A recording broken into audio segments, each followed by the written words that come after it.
bro. The whole fucking program is to basically build a science around America. So when you build a science around America, you got to build a science around all the fucking people of America, all the different nationality groups in America, all of that shit. So these motherfuckers is experimenting on not just black people. They experiment on all these motherfuckers, bro. All these kids that's coming up missing ain't getting found, and their bodies washing up on shore, and they're like, that shit ain't no mistake. That shit get whitewashed out of the damn newspapers, and it only hit one newspaper article in that particular town, and you won't hear about it outside that city.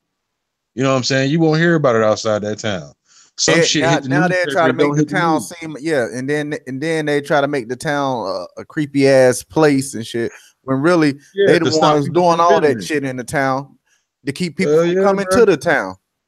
Yep, bro. I'm telling you, bro. Like we would not be racist as a whole. America would not be racist if we saw the fucking gears of the fucking system that's being ran here. What I mean by the gears is the shit happening behind the scenes, bro. All the lives being lost, all the fucking faces, all the different races that's being fucked with behind the name of science, bro. All the Scientology churches and all that brainwashing shit they do with all of these nationalities, bro. And we on the outside, not knowing about shit and looking at each other like, oh, we hate you because you this color. Or we hate you because you this color. We all this dumbass shit, bro. And they laughing at us, bro. And when they want to, they pick and choose whatever fruit they want off the tree and they fuck with it, bro. They Mhm. fuck with it. They pull up on your kids in a fucking ice cream truck with a clown mask on, and they be a fucking rich ass scientist kidnapping your goddamn kid for a goddamn science project, and that motherfucker never will be found, never heard about. All of that, man, and best believe some government official is behind it, bro. Some government motherfucking higher up that can Have you? pull strings is behind the shit, bro. So at the Yep. end of the day, should no motherfucker in America be racist? That's my whole point. Should nobody be racist? We should Yep. look at shit objectively outside of the scope of racism. You Mm-hmm. know what I'm saying? Yeah, we can hear So you Because saying. agree. we blinded by that scope of racism, bro. We got this fucking racism glasses on, and we look at everything through that lens. And Mhm. as soon as something look close to racism, we quick to say, "Oh, they racist. They Yep. racist." Well, That shit ain't but real, bro. That's why. it's crazy, That's why I yo. like to say racism ain't real, bro. The ideology behind racism is false, bro. It's totally fucking false. But you Ain't no got race people superior who, to no race, bro. yeah, but you got people who believe that though, and the way they live their lives affect other people who don't. And so when they hear that, what you saying, you lose them in a sense because they like, man, racism exists. People is getting lynched over here Yep. I Yep. right mean, But I now. mean, see, they I not. mean, They don't understand racism what I really mean. touches me because I done experienced it a lot. Like Yeah, living but out see, here in look. North Carolina, like I like these dudes, like some of them really be like that, and they just had that nasty demeanor and attitude with them, like for no reason. I was at a subway, in line in the subway. This dude gonna tell me to move, boy. Wait your turn. I'm like, I'm in line getting my shit, man, and it's a lot. It's a lot of situations I done been in. Even Yeah, and in see what school. I. Yeah, I just want to go and I just want to further explain what I meant by racism is real. Because I know people take that literal and they say, "Oh, there is no racist people in the world. I must be crazy." What I mean by that is the ideology and the mindset of racism is false. It's a mirage. It's an illusion. What I mean by that, bro, is basically when a white guy is racist, half the time when you ask him have a real conversation with him, they don't know why they're racist. They don't fucking know. They don't know. They just say they don't like. They don't like. They don't like. They'll say some shit like, "Oh, I don't like niggas. I don't like crackers." Yeah, that's But right. isn't that that's not conclusive though. What you mean? How what's the percentage of the people who are acting as racist, how many of them, what's the percentage of them that's going to say, well, I don't know, and how many of them really don't know? How could you trust the racists? How you know they don't know just because Oh, they I say see they what don't you're know? saying. And the reason why I say I know why they don't know is because if let's say a person say, "Oh, I don't like crackers because of what white people did to my grandmama all them years back when they used to drag black people with them Ford trucks up the street. I don't really like white people because of what they did to black people during the civil rights movement and how they killed Martin Luther King and how they beat on my great grandmama back in slavery times. These are the reasons that they come up with. But my thing is this, bruh. With racism being alive, we ask ourselves what gave birth to it. You know what I'm saying? So when we think about racism, where did it really begin? When it really started, was it a misunderstanding or was it confusion that allowed it to take flight and really become something that it is today? Like, because if you think about it for a minute, bruh, if everybody knew of every other type of race, what started racism? Prejudice. People getting jealous of one another. Check this out. But check this out though. You don't see Asians. You didn't see Asians calling black people niggers. You didn't see the Indians calling white people cracker. You didn't see them making these gestures toward different races in a aggressive manner in a way that fueling the emotion of hate. They didn't hate these other races, bro. Like, that's my point. So when we think of racism, bro, where did it first come about? That's how I know it was created. That's how I know that mindset. And that it's just like when you walk into a new school, bro, you don't know nobody in this school. You the new kid in school and you just basically met everybody today. And you go in your first period and you see all these different type of girls in here and these different type of people in here. And you get along with the nerds in the classroom, and you tell the nerds that you don't like the jocks. The jocks don't really appreciate the nerds for this reason. The jocks don't really care how smart the nerds are and this shit, or just the opposite. You get with the nerds, and the nerds is basically mentioning the jocks, and then you make the nerds feel like they shouldn't be mentioning or appreciating the jocks for whatever reason, and they start basically developing hate for the jocks. You can literally make somebody hate somebody for no reason, bro. Did you know that? That's true. You can literally make someone hate someone for no reason. They don't even have to, bro. How I know this is true, bro, how I know this is true, bro, is all you need for this equation to work. All you need for this equation to work is leverage on the person that you targeting, and you need the attention of the person you talking to. That's all you need. All you need is leverage. And what I mean by leverage is a reason for them to hate that person. You need a reason. You need to come up with a reason. It can be false or it can be something that they can see as true. It just need to be a simple reason. And you need the full attention of the person you're talking to. And you can instill hate. It could be a tiny little seed at first, but it'll eventually grow, because what you're doing is you basically planted a seed in that person's mind. So now that seed's going to grow based off of thoughts that have something to do with whatever that seed is that you've planted. If it's about the jocks of the classroom, anything pertaining those group of people in that classroom is gonna grow that seed that you planted in them nerds' heads about hating the jocks. It's gonna grow that fucking seed until it becomes a full-fledged plant, and that's gonna be the whole racism, prejudice, mentality at the end of the day. So that's how I believe racism came about, which is why I look at it from the source. And a lot of people don't really understand why I look at it this way, bro, because I see the bigger picture. If we all look at racism like it really is real, and we should all really pay attention to it and look at it like, damn, it's not going nowhere, we need to adapt to it, then it's not going to go anywhere. If you understand what I'm saying. But if we look at it like, this shit was built off of fake bullshit. The white people basically saying they hate black people for no damn reason. Black people saying they hate white people for no damn reason besides what the fuck they did, which is exactly what the fuck black people would have did if the motherfuckers was in a different position. Basically, you telling me that because you just told me you hate white people. So that lets me know that black people got racism in them too. So who's to say black people wouldn't have enslaved white people and had them over this motherfucker picking cotton? That don't make us different. That's my point. For us to look at another individual and say that's not right, that's wrong, we got to look at ourselves and say, are we of the same nature? Okay. So when you look at that racist white man, and that racist white man is basically full in his element, completely racist, and you look at your buddy you go smoke a blunt with your buddy, and your buddy see 5 white people walk to the store minding their business, and he calling them crackers, this, cracker that, cracker this, cracker that. What's the difference?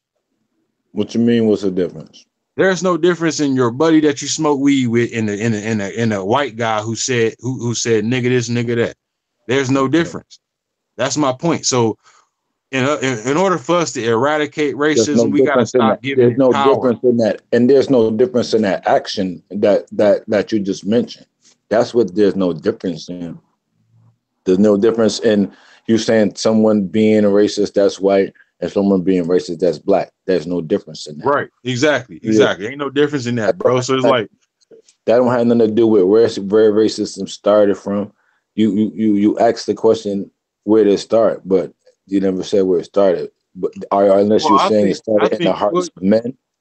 Yeah, exactly, bro. So where did the thoughts come from in the heart? So where are the thoughts of men coming from? Where are the hearts of men coming from? Where are the thoughts that are in the hearts of men coming from that are racist thoughts? What up, Young? It's the element of jealousy, bro. Jealousy and jealousy come from the jealousy and envy. That's a good question. Jealousy can come from lack of confidence. Where does lack of confidence come from? Lack of confidence come from lack of knowledge. Okay. Because the only way now, a person now, wait a minute. Let's stay there right quick. So, who controls the knowledge? Thyself. No way. Yeah. Because the knowledge that thyself possesses is not the same knowledge that we're talking about when we're saying the lack of knowledge is the cause of lack of confidence. Because I mean, and not in my interpretation of what you're saying, because I'm thinking of what you mean is that the educational system that we have creates or influences the lack of knowledge by giving us fake knowledge instead of giving us the pure, or allowing us to develop our pure knowledge by growing up with our mothers like other creatures and natures do, our mothers and fathers, and growing and learning how to be our natural selves instead of going out into an unnatural setting, learning from foreign people and edited dictation of what is, basically puts us in a position to be enslaved for eternity, right? So who controls that knowledge? The people that put it in your head. Okay. I think you asking the question of who controls the knowledge that basically is the cure for the confusion, which is the source of racism. No, that we control that. That's where we come into play. We control the knowledge that can destroy all of that stuff. But the people who don't want that destroyed control the narrative.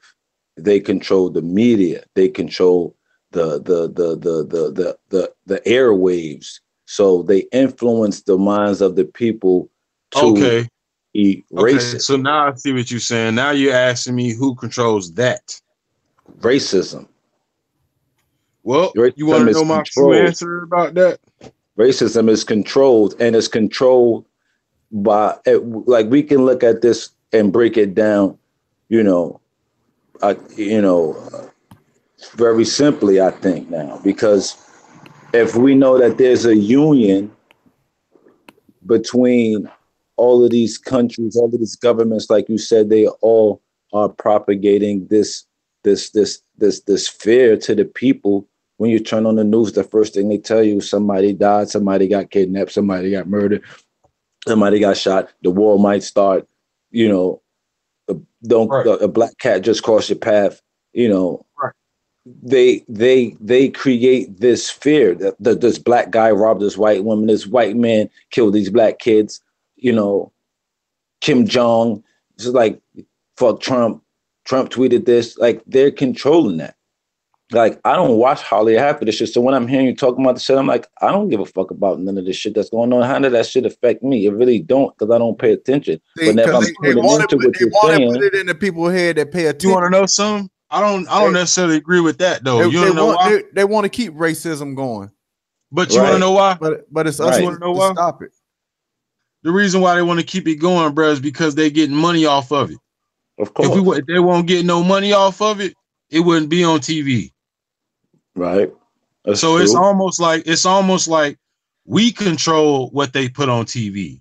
The people as a whole, we control it. Because if they don't get ratings, bro, if they don't get views, bro, if they're not they're not entertaining us. I agree with you, but I don't agree with in a sense because they don't care. They're gonna put on what they want you to see. They already done paid and spent money on things that's gonna come out 3 years from now. They already done taped and recorded, and they want to put certain things out. If we start leaning more, watch it. The more and more you start seeing people turning to flat Earth, Aboriginal America. Don't you see what they're putting out? They put out the Black Panther movie, put out all these space program movies, all that stuff. They know what's going on, and so they're trying to keep it a certain way, you know. And on my bugging. That's true. They're trying to keep it a certain way because they've been getting money off of it, bro. Money make the world go around for these people, man. It ain't nothing else other than money, bro, that these people think about. Yeah. What makes them money? What makes them money? Nothing gets these people paid more than hate. What I mean by hate, anything that can generate hate or disliking or negative perception of something makes these people buku money, bro. That's why they love it when hurricanes happen. That's why they love it when crisis happens. They love that shit because their ratings go through the roof.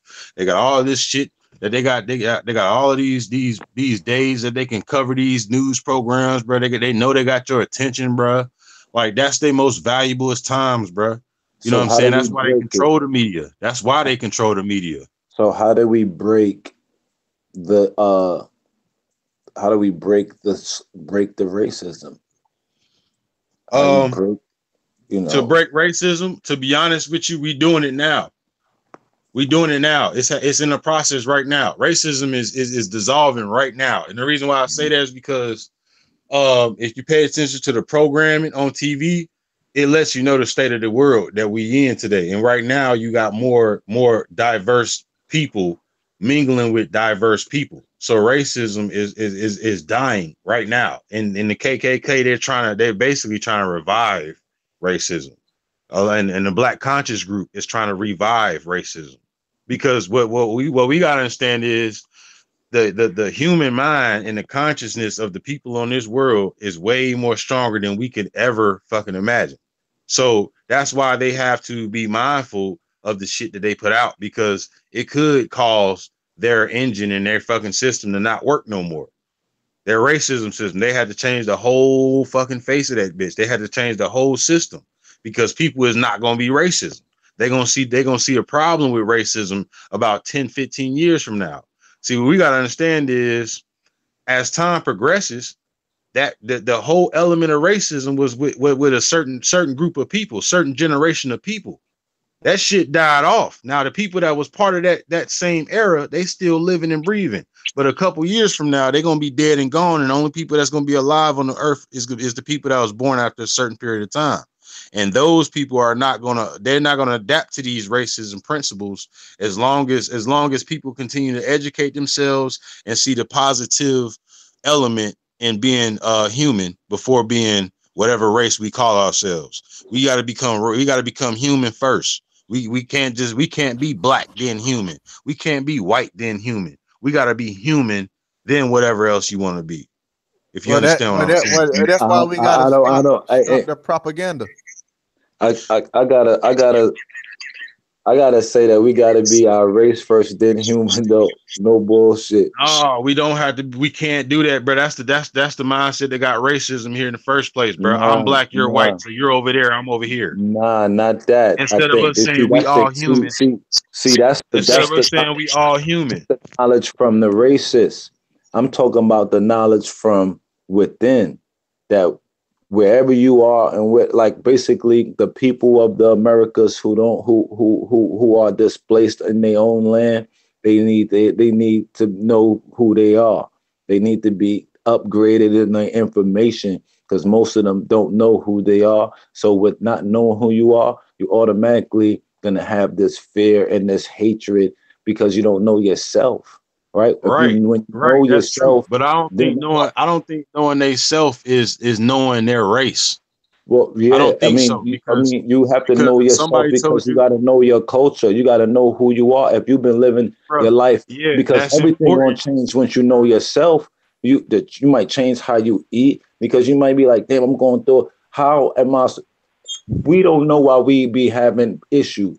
And we have issues if you could show somebody who has issues, like say with health or with family, that maybe that if they find out that they might be that they are Aboriginal American, that might lead them to more information that they might start treating themselves differently. Like, yo, damn, I'm from here.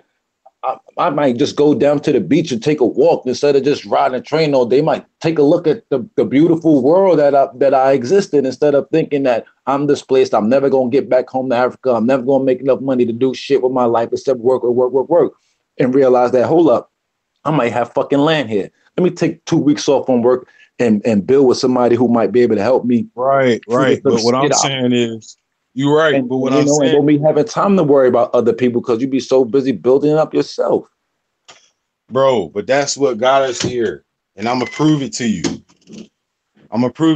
When you just said you go back on your history and see that you're this type of person. So your people came from here. You might have land here. All right. So what if, hold on.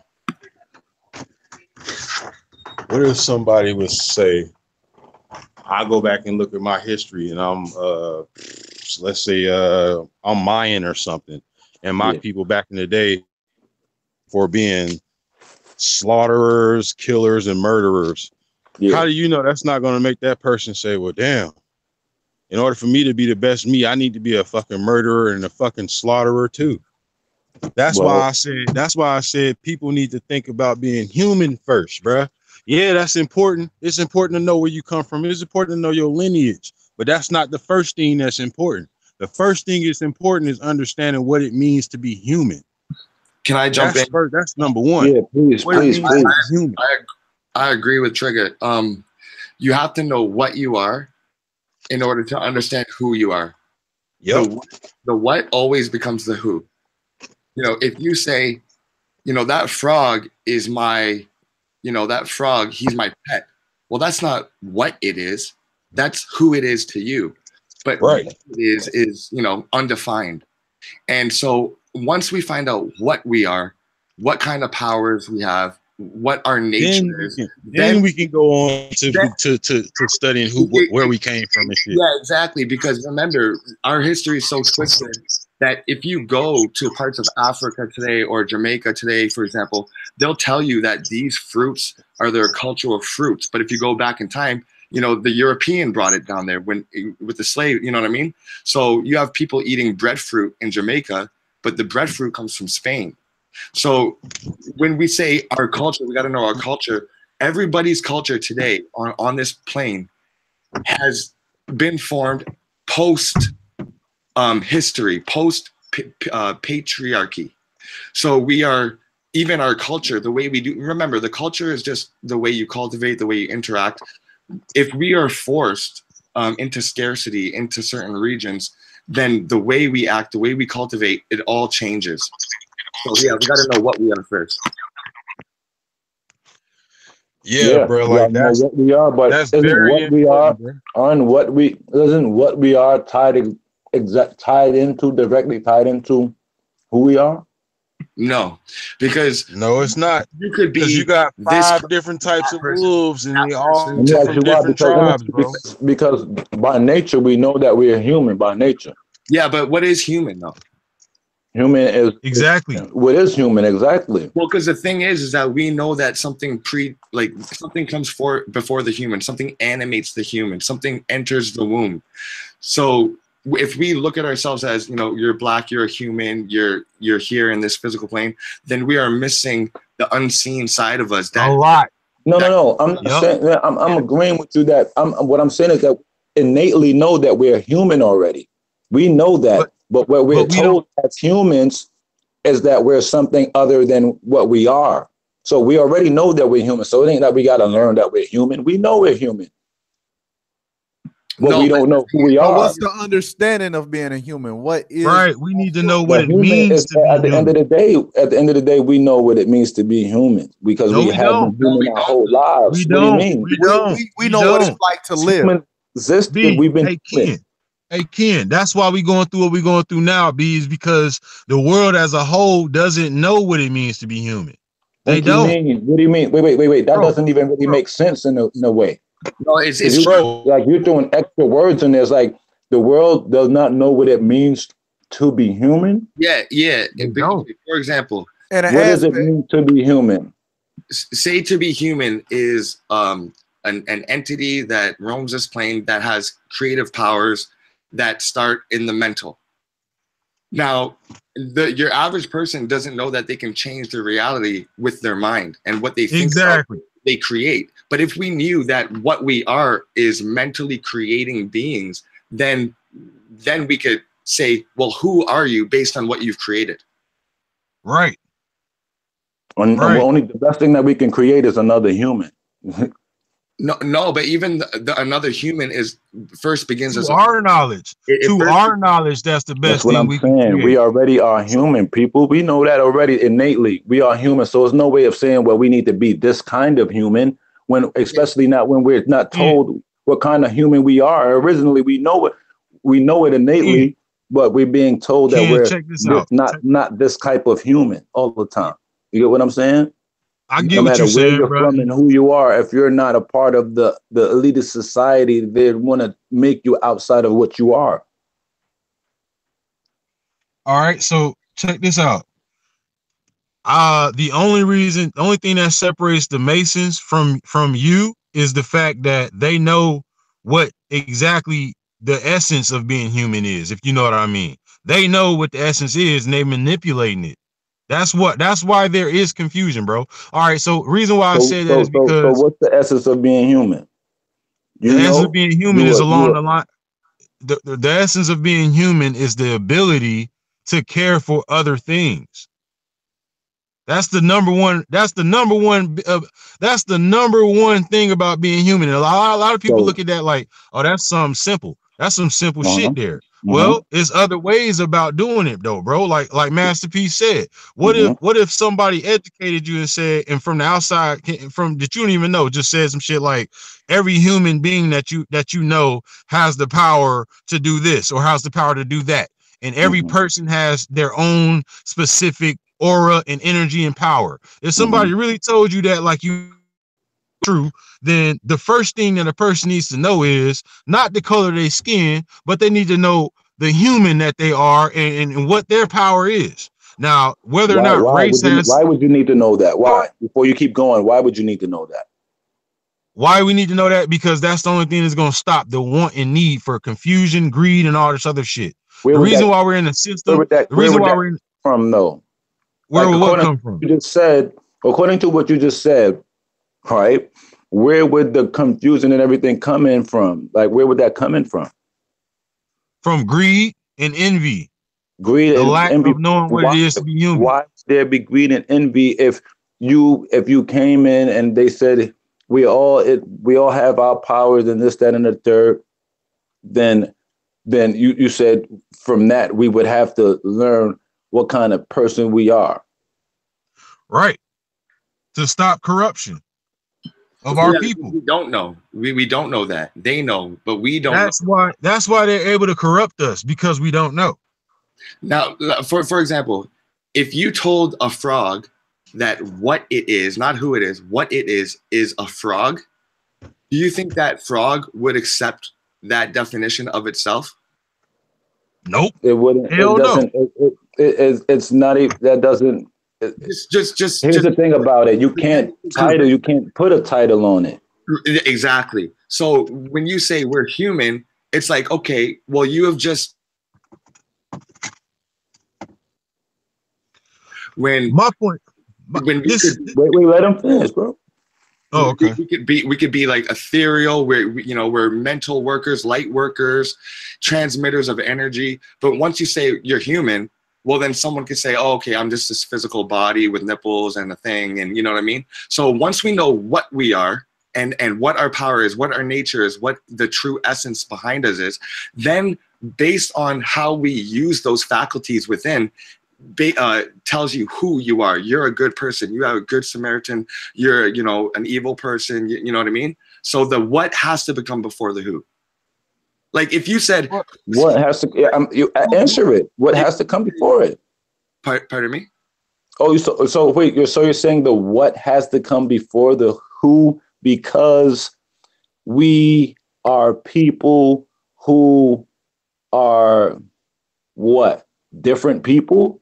No, what I'm saying is the what comes before the who, because if you say you are a man, well, you're telling me, I'm a guy. So you're telling me what I am based on what I possess. So you'd say you're a man and she's a woman.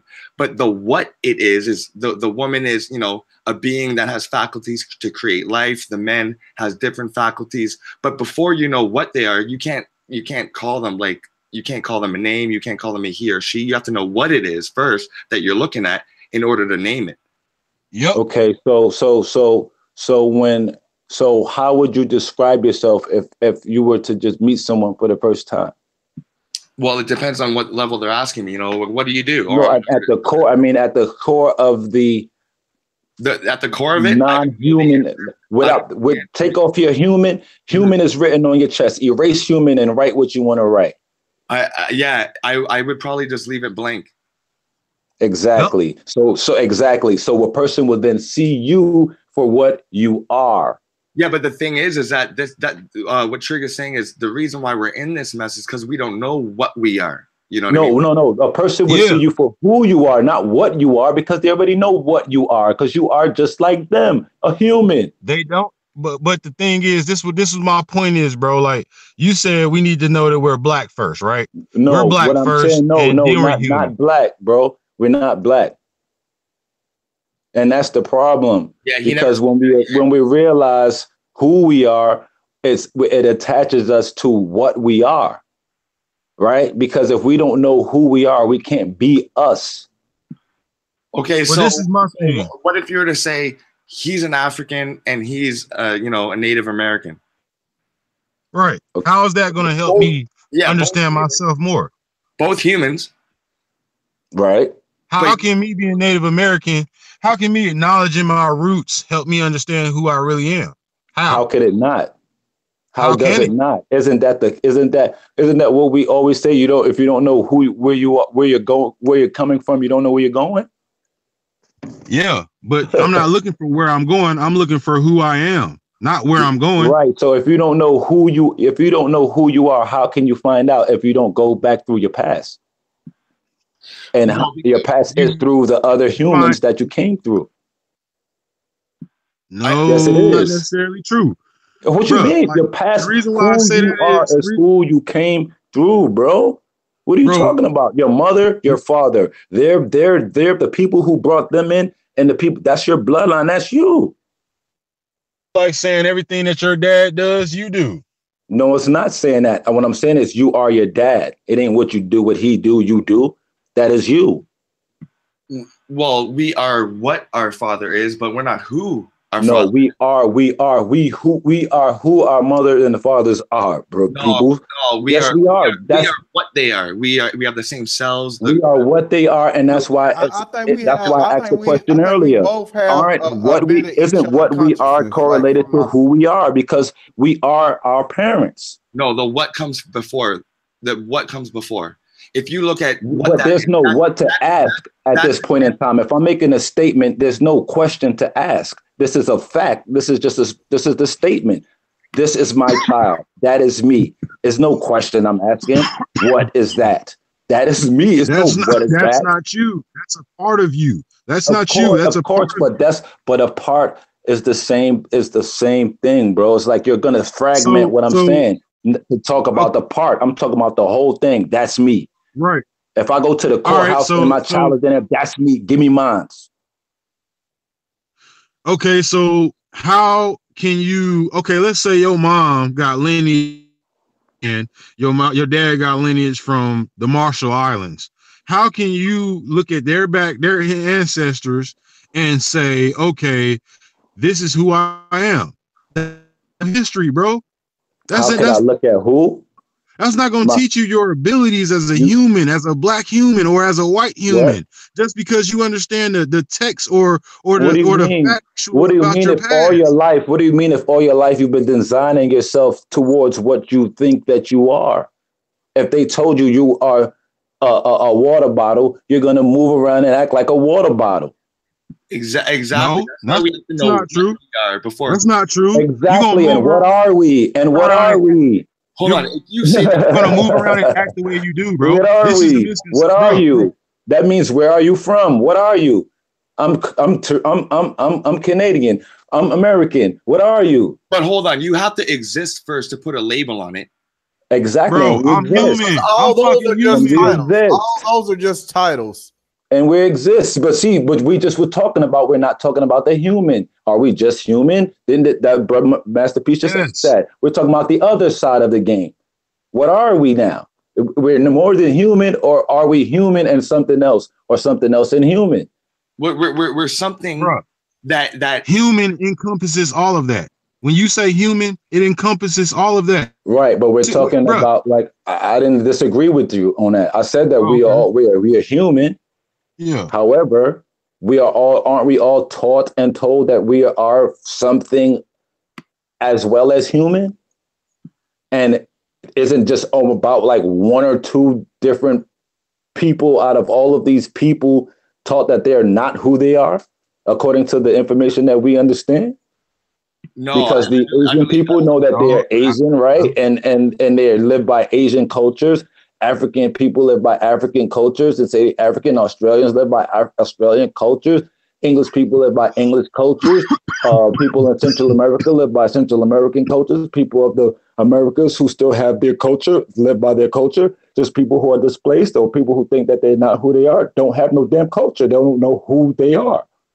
All right, so that makes sense. But my only question my question is this, bro. Like back to if my ancestors come from Jamaica and my dad's ancestors come from Jamaica, mom from China, how is that going to help me understand myself? Well, I don't know how that's going to help you understand yourself. Is it going to help you understand yourself? That's my point. What would you be looking for? I mean, It all depends on what you're looking for. That does depend on what you're looking for. If you're looking for what your ancestors did when they were alive, is going to help you understand that. Yeah. Hold on. Okay. Does anybody have a pet rock, or has anybody named a brick or a piece of cement? Nah, but I know people who have. I know what you mean, though. Yeah. So what I'm saying is, when we name something, like for humans, we call each other certain names, quote unquote human names. When we name our dogs or our cows, we give them kind of like animal names, like Fido and shit like that. Right. Sometimes that what we call them is based on what they are. So if you're gonna call a human, or an African or Asian, you can only call them that because of what they first are, is a human. If you say that green thing on the ground that jumps is a frog, well, you have to know that first, it's an amphibian that does this, what it is, and then name it. Okay. You know what? And another thing is this. Right. That's why I said that we know that we're human already. Okay, I think we, for the most part, agree. I think maybe we're just using. Basically, I think we started this conversation off basically talking about how, you know, racism is basically dissolving. You know what I'm saying? And the way to get away from racism is understanding that every human is the damn same. Like, I don't give a damn, bro. I don't give a damn if white people say black people. We're not the same, bro. Bro, hold on. Let me say this, bro. Let me say this though, bro. I don't care if a white person or a black person tell me that black people got muscles or skeletal bones that's person, because I'm gonna tell you this. If a black person has differences in a white person, then that white person got advantages over that black person. Not necessarily. Asian person got advantages over that. And that Hindu got advantages over that Asian person. Why couldn't it just be different attributes? That's what I'm saying. So that's why I'm saying racism is not real, bro. Like if a white person tell you I'm racist because racism is. I understand what you're saying. Racism is not real in the sense of like African Americans. One race being superior to another. Like that. Like that's what it means. Like you know, the water that comes out the pipe in New York City is not really water. Like that's what you mean. Right? Yeah. And the shit. This is what I'm saying, bro. He tell you he's a fucking racist. Ask him why he's a fucking racist. He gonna tell you some dumb shit like, I don't like black people because of this. And the reason he give is gonna be very stupid. And you're gonna ask yourself, is that your real reason? And the reason why you're gonna ask yourself, the answer don't fit there. Now I agree with you on that aspect, but I shared the link in the back chat. I don't know how real it is or not, but there were two individuals that on a regular day, I would probably say that these are two white guys having a conversation. But if you spoke to these two guys, one would say that one is white. The other one say that one was white. The other would say that other one is a Jew. And the Jew would say that the other guy is white, that he's a goyim, and they don't come from the same father, and that they kidnap kids and they take the meat and sell it to McDonald's and other companies. McDonald's is not their only customer, but they're one of their best customers, and they take the blood for their Passover and they feed us back on the kids. So that's the karma bring on themselves. Hell yeah, bro. I've seen that shit, and I'm gonna say this, bro.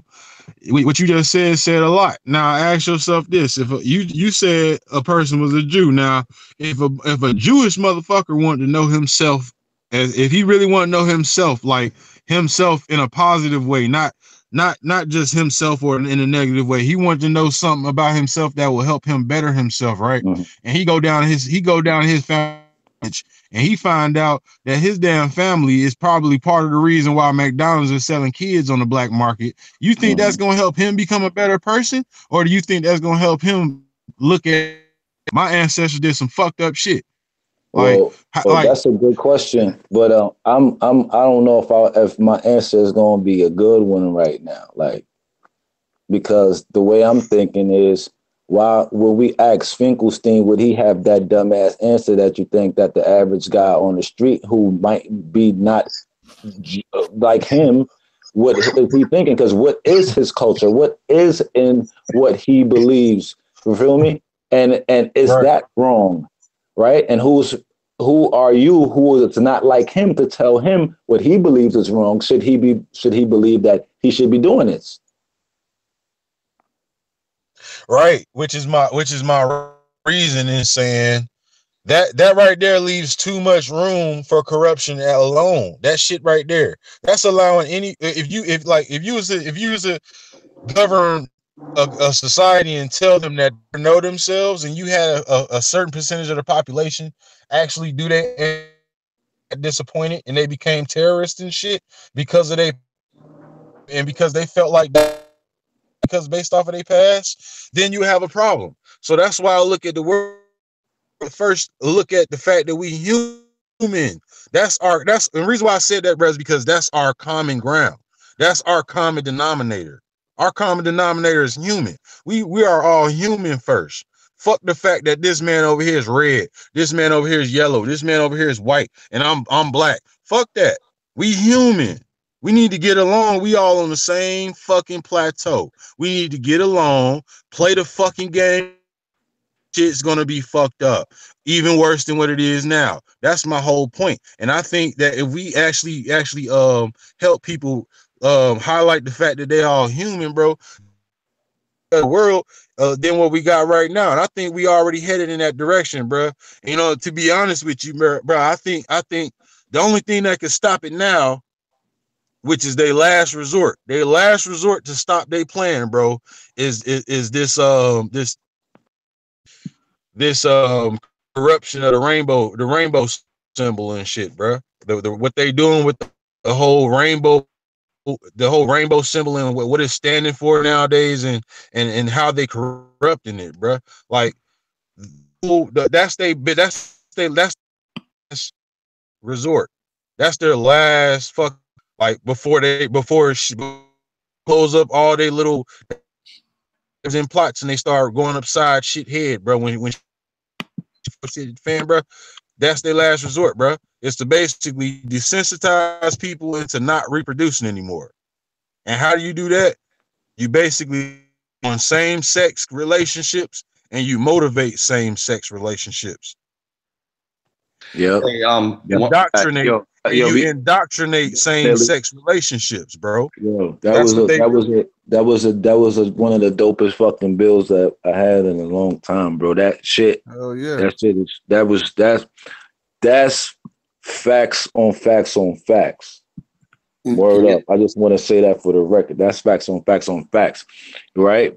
You know what I mean? Because it's gonna take the people like us and other people that I know we will meet and others that we know to really connect and extend that love across the board to those people, to all people, you know what I mean? Especially then others that would then, you know, we probably would have to really go make some type of effort then. You know what I mean?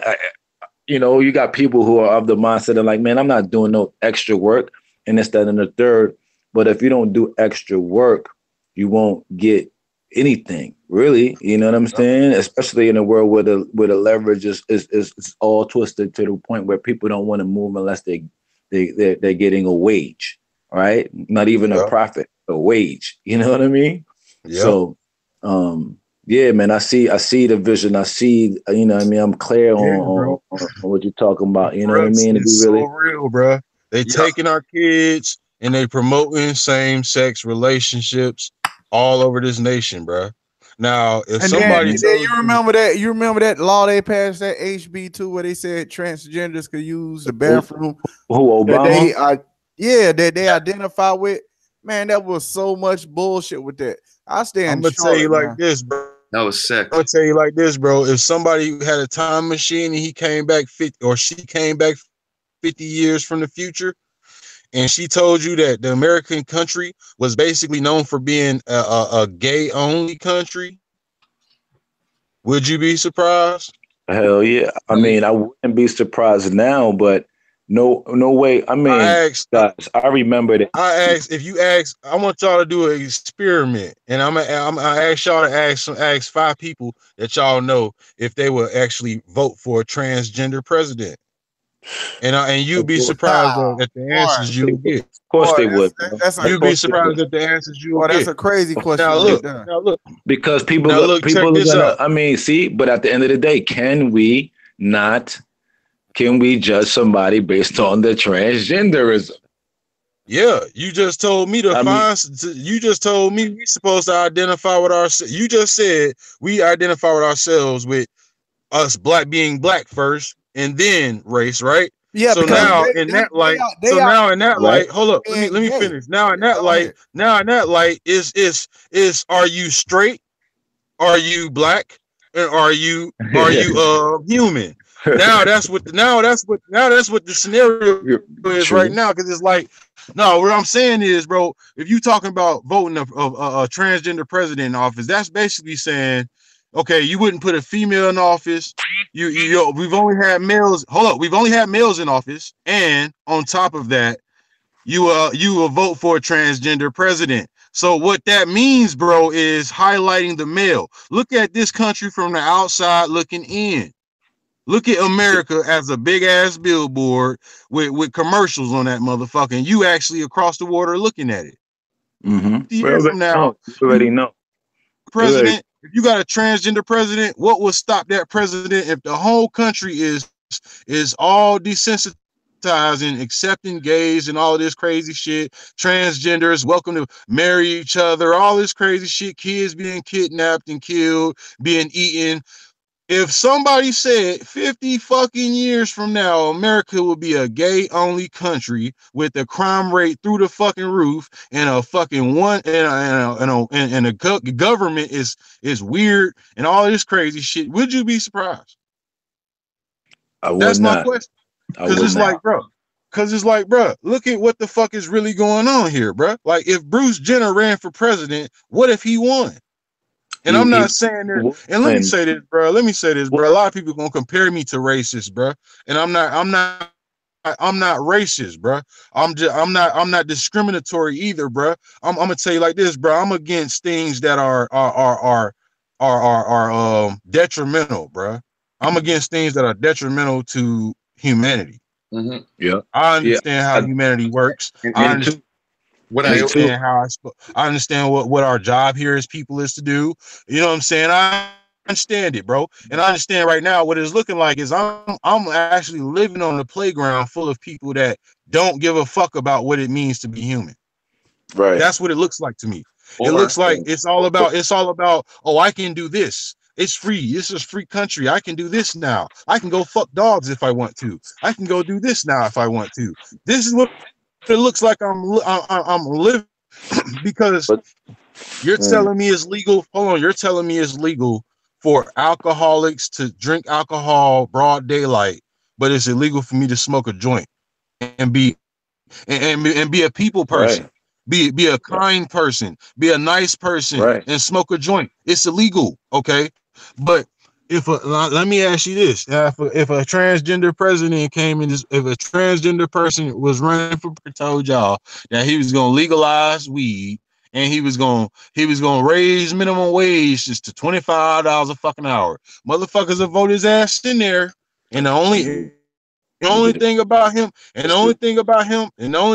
his ass is that he wants this country to be open about allowing all gays to be in this motherfucker and do whatever the fuck they want to do and how they want to do it. That's it. This will be a worldwide gay-free country, bro.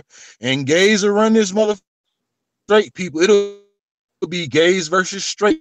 I'm telling you that right now, bro. Like, and y'all think it's a game, bro. And you think the women gonna be on our side, bro. Y'all think the women gonna be on our side, bro. No, that would be fucking crazy. That would be fucked up. That would really mess society up. I'm not gonna hold you. That would really be, bro. You know what's y'all think the women gonna be on the straight nigga side? Y'all think the women gonna be on the straight nigga side? Just make you want to know something?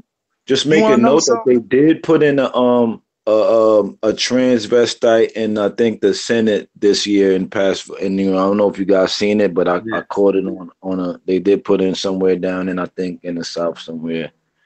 So man, I'm gonna tell you like this, bro. You think these motherfucking women gonna be on these straight motherfucker side? If you want to, they'll jump ship on our straight asses and be right the fuck over there at the gay parade with their goddamn dildos, not giving a fuck. And these motherfuckers be the first ones goddamn complaining when shit hit the fan, bro. And us, we'd be in this motherfucker like, damn, bro, how the fuck shit, bro? What the fuck going on in the world today, bro? Like, no, we had to kiss it goodbye, man. I'd have to be out of here. More women, bro. We had to, bro. The whole structure would change, bro.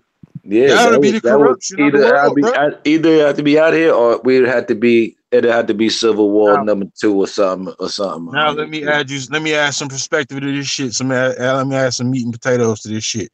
If you ever watch any fucking futuristic movie made after 2000, any futuristic movie made after 2000, if you look at the people that's in power in them societies, they are all open about gays and transvestites. Mm-hmm. Every last one of them. Yep. Yeah. Yep. It's Yeah. an agenda. Star Wars, all of them Star Trek movies, all of them shits, bro. They all open about welcoming gays and transgenders and shit in their societies, bro. And they be empowered too, bro. Y'all seen Hunger Games, bro? Y'all seen Hunger Games, bro? Y'all seen how they had goddamn what's his name in that motherfucker? The dude off of Independence Day. Y'all seen that shit he had on, bro? Yeah, but y'all don't see. Yeah, do y'all talk about what they talk about, like the reason Joan Rivers allegedly is not here right now and stuff like that? Like I don't really like talking about it in public, like on forums like this or anything like that. But like in person, like I'll go on and on and speculate, because what, like the whole Michelle Obama thing? Yeah, man.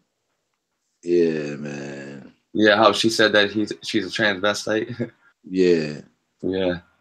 Yeah, like yeah, bro. That's some spooky shit, bro. Like that's some real spooky Halloween time shit, bro. Like what if Obama was like this ruthless ass, charismatic gay dude, bro? I mean, and his whole wasn't he the persona was president? false. I could see that. I could see that.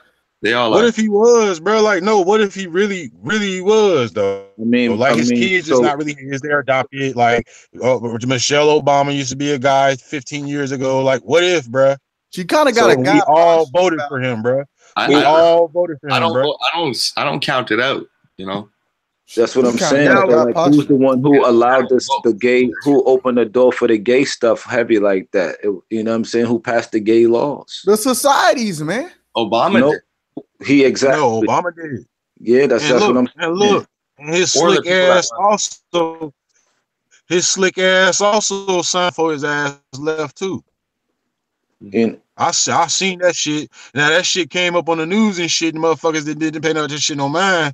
But nigga, he basically opened that shit up. It's open season for that shit. For what? And that's what Hillary Clinton was trying to do, bro. And that's exactly why I said, you know what? I mean, nigga, my spider senses don't lie to me, nigga. I ain't jumping for that motherfucker. Like, I'm not jumping on that Democratic bandwagon, bro. Like, and y'all I think niggas Hillary Clinton was gay too. That, I mean, because it looked like she wasn't giving Bill no pussy. Maybe that's why he slept with Monica. Man, look. I'm telling you, it's a lot of shit. Think about that shit, man.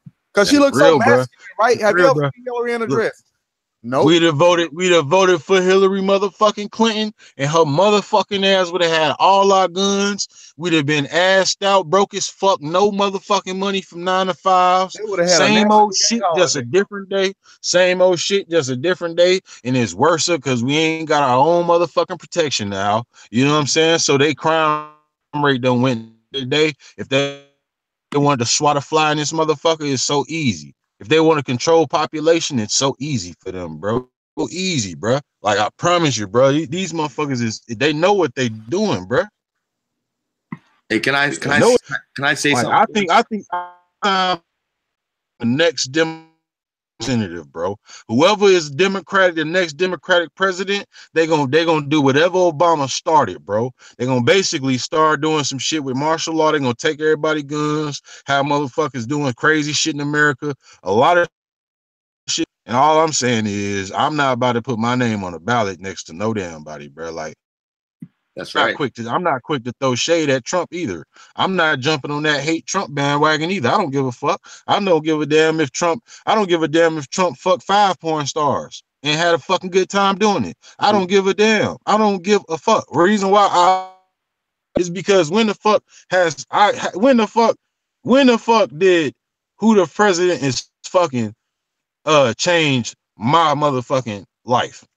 When has it changed my goddamn life? I'll wait to know. That's exactly why I can't understand why CNN. I can't understand how the news.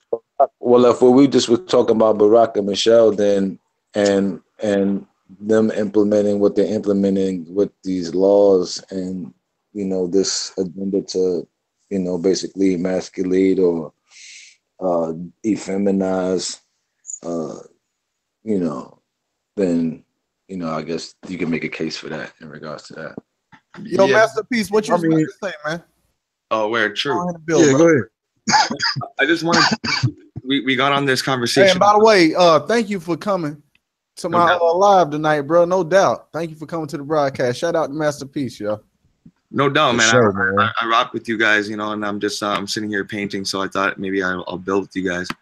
I just wanted to share something with you guys real quick because we were talking about race before, and I'm gonna make a nice segue into it. So if I could just play this video, and it's only like a minute, and hold on, I'll play it right now.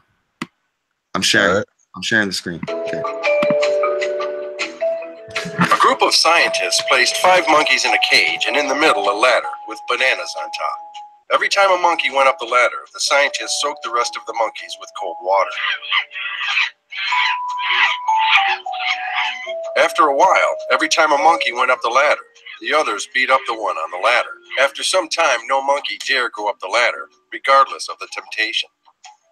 Scientists then decided to substitute one of the monkeys. The first thing this new monkey did was go up the ladder. Immediately, the other monkeys beat him up. After several beatings, the new member learned not to climb the ladder, even though he never knew why. A second monkey was substituted, and the same occurred. The first monkey participated on the beating for the second monkey. The replacements repeated until what was left was a group of 5 monkeys that, even though never received a cold shower, continued to beat up any monkey who attempted to climb the ladder. If you asked the new group of monkeys why the beatings took place, the answer would probably be, well, I don't know. That's just how things are done around here. So, hey, man, that's some golden shit right there, man. That's some hell right yeah, there. That's some deep shit right there, man. Right. That go to show you how stupid racism is, man. Yeah. Right. Because what I'm alluding to is that this system of racism is a system of control. And so once they found out how to do it, they just implement it. And then we, the people and the successors, we keep on embodying it and keep it going. So even though the racism thing isn't real because maybe there aren't different races, we're all one, it is being enacted out. Like there is things that people do to each other because of racism. However, they don't even know why they're racist. Like Trigger was saying, it's stupid reasons. They really don't. They literally don't know why, bro. Like every time you ask any racist person why they're racist, they're gonna be like some dumbass shit, and you're gonna be like, "Oh, is that your reason why? That's your real literal reason why?" My grandfather told me a story, and he told me he hated black people, so I forever. Or my grandfather told me this time this white guy just basically did some nasty shit to him, so he don't like white people no more, and that's why I don't like white people. That's some retarded shit. That's the dumbest shit ever, bruh. Like people, how many people block blessings out of in this world, bruh? Like people I've met, bro, was not my race, bro. You feel what I'm saying? Like me, was my race. I would say that people think that, well, I have racist friends, I would say, right? Or people that know me that are racist. And I say that because in my I would like to say those are people that think they're racist. Because I don't think racist really exists, like I was saying, bro. I don't think it really is. I can go with that. I think they think. Yeah, I rock with that. They'll see me. Like I have pictures and I work with, and I think that as long as I'm alive, I'm a work regardless of what race they're in. If we meet at the core level, you know, of whatever that business may be. And so far, I've connected with people who are what you would call a Jewish, regular white people, Chinese, Asian, whatever you want to call it. We meet the same way, like in Flat Earth. It's like we have this. It's beyond the whatever you might see, and I rock with them. So that's just me at the core. But people will see me and this on my Facebook or whatever, and be like, you were Uncle Tom, or you some type of coon, or whatever the case may be, because they might see me pictured up or hugged up with white people or stuff like that. You know what I mean? Who right? No, that's a product. Who I know would get shut off their back for one of them, somebody who they don't even know, you know, no matter what race they. And yeah, exactly. And it is a product, like Trigger was saying, because this is like, we look at like white people, and if we ask any white person today, you know, just our normal neighbor, you know, what did you have to do with slavery or whatever? You know, they'd say nothing, and they'd think it was wrong or whatever. And then there are some people that are so ingrained in their culture and their heritage as blacks, they would say, well, you're benefiting off of it and you're not doing anything about it. But, you know, it just furthers the divide. And it's like, well, what are you doing for yourself? We have everything that we need, but we spend it on Jordans. Yep. And my point is this. Yep. My overall point is this. The best lesson black people can learn from slavery, is real or not, is the fact that we as people have the power to stop racism, and that's in not just to point finger and say, oh, it's me, so I'm racist towards y'all, or I'm racist towards y'all because y'all hate us. So even the people that's nice to me, that's opposite of my race, I'm racist towards them for my people, because of what my people went through. The best thing for us to do as real people, if we wanted to go at this shit from a militant standpoint, the best thing is to stop racism. Stop everybody from thinking racism is real. Stop everybody from thinking. Not saying it's real. I gotta use my words real careful on this shit. All right, so I'm saying, I'm with you. I'm with you. We here. I'm saying we gotta stop the idea of racism in general. And to stop that, we gotta stop giving it power from both sides, from both angles. We gotta stop giving it power in general. We gotta stop doing this shit. And what's happening now, bro, is naturally, you know, the youth is already doing that naturally, because Mother Nature ain't stupid. She's very, very particular, and she pays very close attention to everything that goes on. So what is born of her already knows what has to be done, in other words. So the youth is already doing that subconsciously. And what's happening now is the programming is trying to force them back into that mindset indirectly. So that's why you have new programs nowadays, and they'll put racial slurs in a program that is about nowadays, instead of utilizing that particular moment and not putting it on there. Yeah, and you know what? This comes back to first of all, there's a saying that says energy goes where attention flows.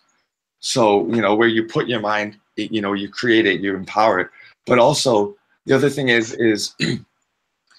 this is what we're talking about, the what comes before the who. Because if we realize that we're all the same what, then we'll stop labeling each other as different who's.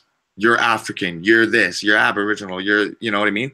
We're all one that on this earth. If you want to divide up the land and call me different because of that, that means there's a lack of understanding on your behalf. Because what I am is I'm existing. Who I am, I'll show you that. Yep. And that this whole video with the monkeys, this is how I would put it in the context with racism. If every monkey that went up the ladder and tried to get the banana got their ass beat. So how with racism is every should not get their ass beat, but get something similar.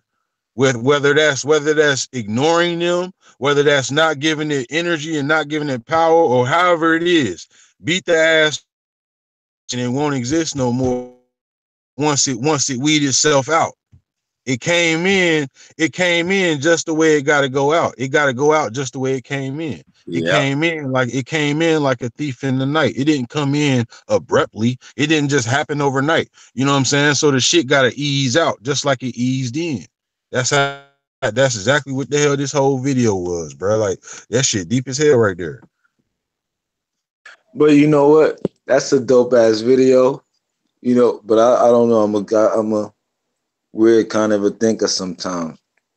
But I did notice that, right? Like, you got the hidden hand that poured the damn water, start the damn racism.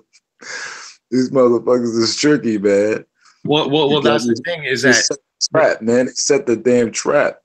Right. Remember, because before this, everything was based on status of money. So, you know, you could be white, Arab, whatever, but as long as you got the money, you'll do business with each other. But back in the day, when they started classifying people's status as colors, that's when it kind of got mixed up, because black comes from blanc, which is French for white. And when you had that you guys hear the Moors talk about this all the time. When you had that white status, you were, you know, seen as good credit, whatever. And when you had that black status, whatever, you know, you were at the bottom. But then now when you start attaching that credit to people, you started attaching bad credit, can't manage their money with a race and their skin, then it kind of perpetuates itself, and you can kind of sit back and say, I don't got to control them with money and whatever. All they got to do is believe that they're different people, and they will naturally find ways to argue amongst themselves. Yep. Yep, that's true. Yep, that's true. Without, and you know how they will naturally do it. They'll naturally find ways to do that because they have they lack the knowledge. When you intentionally not teach a child something, you're basically causing little confusion into them, which will kind of conflict with them and other people indirectly. You get what I'm saying? Yeah. Like let's say you taught a child. Let's say you didn't teach a child how to ask for things properly in the world, and lack of manners maybe. Yeah. Word. Right. So and then he goes, just, you know what I'm saying, he goes out without you, and you know he just basically just being himself. Don't perceive it that way. The world's gonna perceive it differently. They're gonna look at it like damn, you know what I'm saying? Like this guy wasn't. It's gonna naturally cause conflict him and the other people. Yeah. Like without I had that thought earlier too. That's crazy.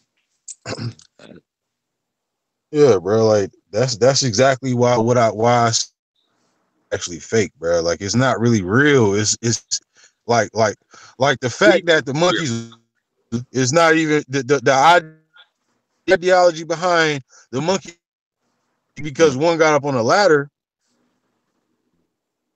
started with why it started. Well, you get what I'm saying? Thinking of like a team thing, like, damn, we all got wet. You went up the ladder, like, don't go up the fucking ladder no more. Whoever go up the ladder, you guys get your ass because they're gonna wet us. So keep your hungry ass off the damn ladder. You know what I'm saying? Yep. Yeah, and it also has more to do with, you know, this is the way it is, and I'm comfortable. Don't rock the boat. You know what I mean? When we say racism, it doesn't exist, but you know, it does exist. You know, we all understand that, you know, we're all humans, right. But it does actually exist because, you know, there are blacks and Mexicans being charged higher banking rates and mortgage rates and stuff like that. So it exists, but only because we empower it. It's like gravity and the earth. Yeah, you're right. And at the same time, we don't, diffuse it. You know what I mean? Because it's empowered, it's charged up. We gotta like unplug the freaking thing. You know what I mean? Yeah. And like that we're doing it. The reason why we haven't done it yet is because we haven't figured it out yet. And the reason why we haven't figured it out yet is because we so distracted by one another. That's why I said we gotta just realize we all human, bro. We supposed to help everybody. So the reason why they're gonna charge the Mexican more money is because the Mexican ain't got no help to defend himself. The reason why we get treated the way we do, we ain't got no help to defend ourselves, bro. Nobody give a fuck. That's what it is. That's the problem. That's the bigger problem, bro.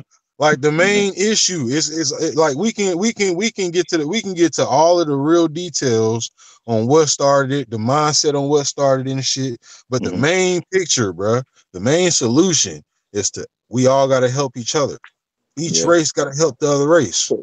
So willingly, with the naturally. It gotta come subconsciously. We gotta want to do this shit. We gotta want to do this shit, and we gotta watch out for people that want to do harm to us. We gotta protect ourselves from people who want to do harm to us, but we also gotta want to help each other, bro. Yeah, I think that it seems like we're not doing it, but we're doing it. But the way that it looks is like it's been played out so long. It's been going on for so long. I'm a secretary, like a female, like maybe I don't know, 60 years old, and working for and she's African American. She's working for a white guy, a company has for years and years and years. And although it's like she's working from the outside, somebody can be like, man, she ain't even been able to do shit but work for this white man her whole life. But that shit was probably able to help her put 2-3 kids through school or some shit like that. So isn't that like we are working together? You know what I mean? But it's made like society can make us seem like we're not working together, so that when we are working together, we're not working together because it's like we feel like one is like over the other, like, damn, I don't want to. And even then, without even race being involved, just the class system and shit like that. You know what I'm saying? Like, damn, I feel like I'm oppressed by this. I gotta do this. That's very important that you said that, the class and the caste system, man, because in India, like we call it racism here, but in India, they call it casting. And man, it doesn't matter where you are. If you're dark, you're not getting into the, higher echelons of the families and rolling around in the Benzes and stuff like that. But one other thing that I wanted to say was, I lost my train of thought. I'll get it back. Go ahead. No, you were talking about the caste system and the class system, and I was like, we got people that's working together. Yeah, right. Word. Thank you for jogging my memory. Now I'm probably gonna sound like a coon for this. I'll probably be like ridiculed for this, but I don't care. When I travel around, and you guys hear it too, we hear a lot of white people say, "Oh, I don't see color." Okay. First of all, I've never heard a black person say that. Maybe because, they don't have to, and we perceive that fact that, all the wrongdoing is done to the blacks, so they don't have to change their mind of thinking. But when you look at it, I've heard white people say, I don't see color, but I've never heard a black person say that. Second of all, when I go around the world and travel, I'll tell you, there's missionaries that are Christian, and there's people that just straight up volunteer to go places. And just from my experience alone, whether it be like Sri Lanka, in Africa or Jamaica or whatever, these volunteers are predominantly white. What is that? Like, we have enough money to go volunteer somewhere else. Why aren't we doing it? You know what I mean? Yeah. So I'm not saying that whites care for us and we don't care about ourselves, but I'm saying that there are people of different races. Japanese, I met a Japanese guy in Africa. He was over here to help. You know what I mean? So, we can't, it's not as black and white as they want us to think. Yeah, definitely is. It's a sad case to that people try to make it that, and even growing up in Bed-Stuy, predominantly black neighborhood, but we had a guy named Tom. Ironically, his name was Tom, and Tom was married to a black lady, and they had 2 children. One was dark and one was light, and everybody respected Tom on the block. Tom was cool. Nobody thought anything other than Tom was on the block. He wasn't abusive. You know what I mean? I guess if that would be something that older folks might look for, and say like, if he do something to this black lady, might beat his ass. But nothing, and nothing. And they got, like, right now we got a couple people that are back on that old block that are white people, whatever the case may be, and nothing. It's all good. You know what I mean? I think it's the media that. And then, but like you said, though, you said something that was key. There are black folks that we do watch everything. We watch everything, and we are very much so like this Chinese motherfucker, this black nigga, this white dude, this Chinese. We quick to point out that aspect of people, and I don't know why. Like, you know, and I never liked that as a kid, growing up with a Panamanian mother, a Costa Rican pops, and both of them have parents that come from the opposite country, and cousins and friends who are Panamanian Costa Rican, but they both talk negative about each other. And I was born in Brooklyn, so I was always looking at this shit like, yo, what's wrong with people? Like, we are crazy. Like, what is wrong with us? Yeah, and that's why I would say I'm American, because I would try to encompass Central America, Jamaicans, that we're all one. Like, we're the fucking one thing. Like, you know what I mean? What's wrong with y'all? Like, parade, I wore every flag at the parade. I wore my Costa Rican, Panamanian, American, and Jamaican, like, and try to speak in every different tongue. You know what I mean? Like, because, you know. Yeah, we so quick to go to race. You know, what if they're just having a bad day? And one thing that I've learned about experiencing so much racism is that I don't really even care anymore. Like, if you don't like black people, that's your biz. I don't care. It's not gonna affect me. You know what I'm saying? Like, people are like, "Oh, he's racist." Exactly. He's racist. So what? Exactly. As long as they don't bring that shit to us, like shit. You know what I mean? Like, as long as they don't bring that shit to me, like, I'm straight. I'm straight with it. Yeah, Like, yeah. Like, I remember being in Georgia. When a motherfucker tell me they don't like black people, I'll be like, man, what up, man? Say that shit. You just trying to look for some clout. You trying like a racist, man. You ain't no racist. And then these motherfucking white folks just acting racist, bro. That's so they can be. You know what I'm saying? Like, oh, they're racist. They don't like black people. Then the same motherfuckers got a black person in their phone that they'll go smoke some weed with.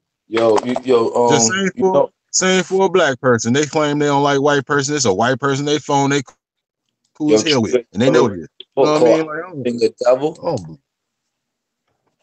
Y'all familiar with Outwitting the Devil, Napoleon Hill? Because that's what it is at the end of the day. That's the sign. The devil is the one, quote unquote, you know, just for sake of a better, lack of a use of a different term. That's the propagator of the fear and the racism and all this shit. In the book Outwitting the Devil really gives you like some insight, really give people some insights on where this shit really stems from, to how to help people get past it. So for those people listening, if you're not familiar, you could go and listen to that on YouTube or go to the library if you don't want to buy a book. But to me, that's like one of the best books that I've read, like on some personal development, you know, type of time. And you know, a lot of the black folks in my communities, they don't like when I mention these books that's by white people and stuff. But again, it's beyond race. Like, and you know, this is about at the core of you, like what's really good.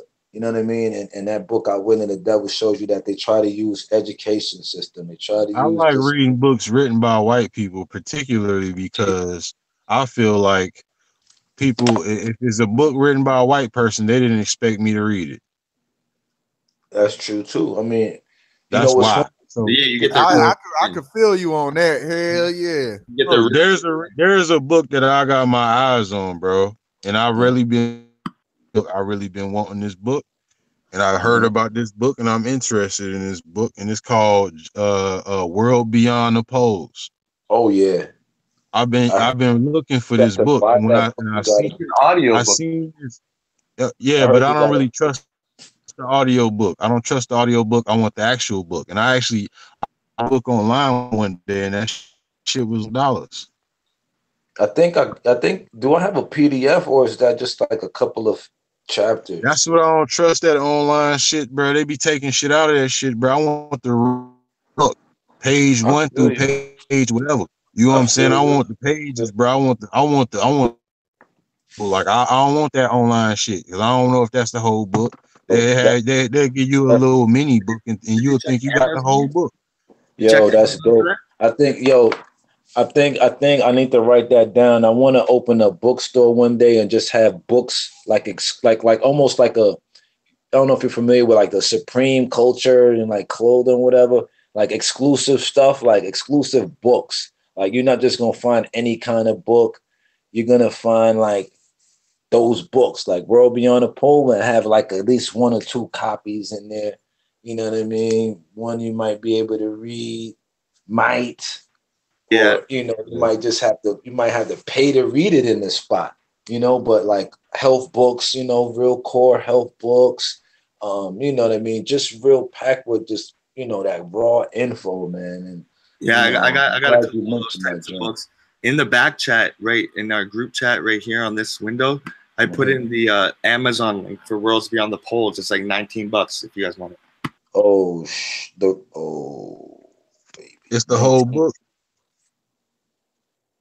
Yeah, it's the whole book. You can see the pages numbered, and if you're not satisfied, you can read like a user review and all that. So, have you read it already? No, I haven't. I've only read the audio book, which I know, it's true. It could have chapters missing, but I only heard the audio book because I'm in between like 6 books right now. But hold on, I got to go to the bathroom. Yeah. But yeah, I'm interested in that book, bro, because I want to know what's being said in that book, because I don't think they expected a person like me to read that book. Yeah. Not saying that the book hold any weight, not saying that it don't. I'm just, you know what I'm saying, just throwing it out there because the name struck me to be odd, and it was out there, and they was talking about it on YouTube, and I was like, shit, I'm gonna have to check that shit out. You know what I'm saying? Because that's something I want to dig into. Yep. You ever heard of The Earth is a Plane by John Edward Quinlan? I think I have heard of it. Yeah, it sounds familiar. Well, I saw it first on a Eric Dubé video.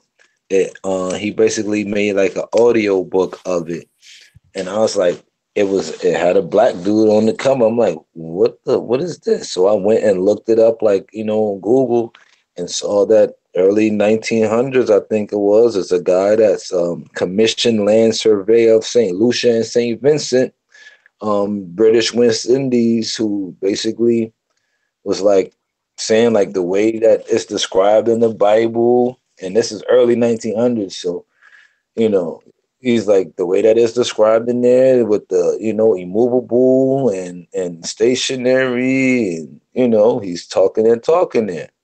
An English, a brown man from England in the early 1900s. So, hey, that go to show you early 1900s. What year? You know exactly which one? Off the top of my head, I'm going to say 1906.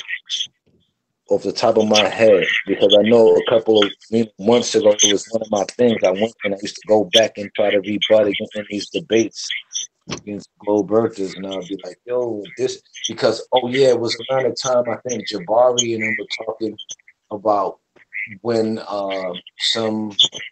they were using the fact that Bro Sanchez, they try to say that Bro Sanchez was using white reference from like 1912 or 1913.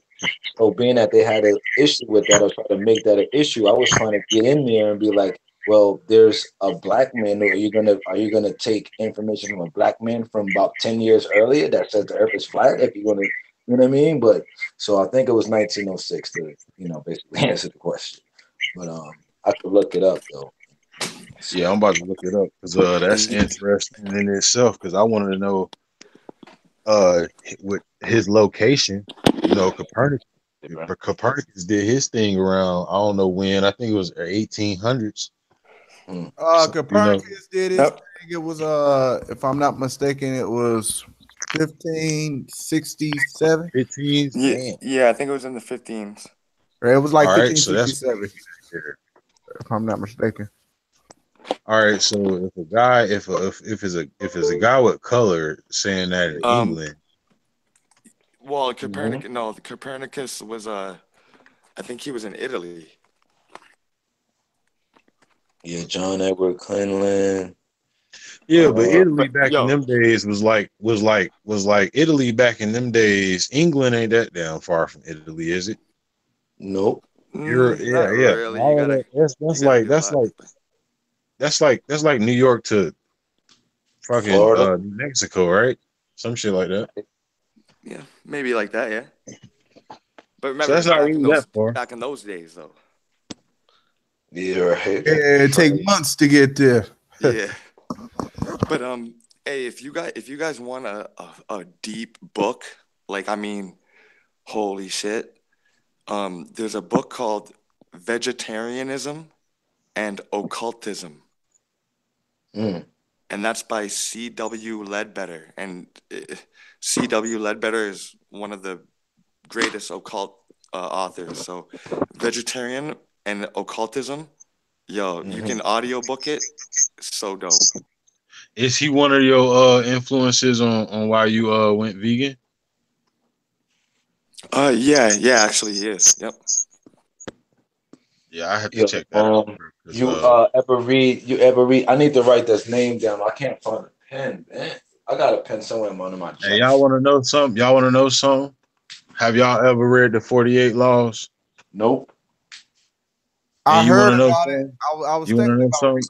I read that book. I read that book, and and something told me about that book, and I realized what the book was about, and I realized why people wanted people to read that book.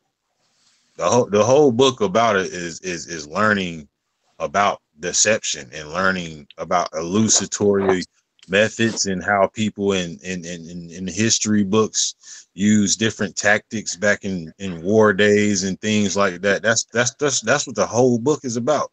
So I actually back in my teenage years, that's when that shit was really coming up and everybody was talking about it. Robert Greene, this you ain't really up on nothing if you ain't reading the 48 Laws of Power, and then 50 Cent come out with the 50th law and all of that. Mhm. I didn't read that, you know what I'm saying? But I read the 48 Laws, and I looked at how damn, bro, they basically telling everybody that this book is a high selling book, bro, and it's all about learning how to be mischievous and shit, bro. Like it wasn't a positive book at all, bro. Like it wasn't the type of book that I'll be like, this is a motivating type of book. Like this is the type of book that, you know what I'm saying, real empowering. No, that's a book that teaches you how to be damn. Either you gonna use that book to do good, or you gonna use that book to do bad. Like you'll be a snake, or you'll just be able to watch out for snakes. Like that's basically all it is, bro. Mm. Yo, I That's the got whole book. open here. The John Edward Quinlan book. It's the first page of it. I'm looking at it like there's pictures that I just Googled, and it opens up. He's in Southwest London, and it reads like, I'm gonna just read like the first paragraph real quick.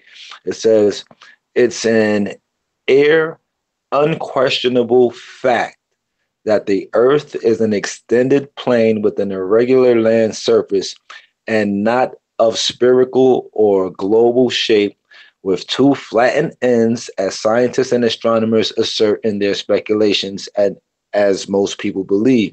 Neither is it pear-shaped, as Professor W.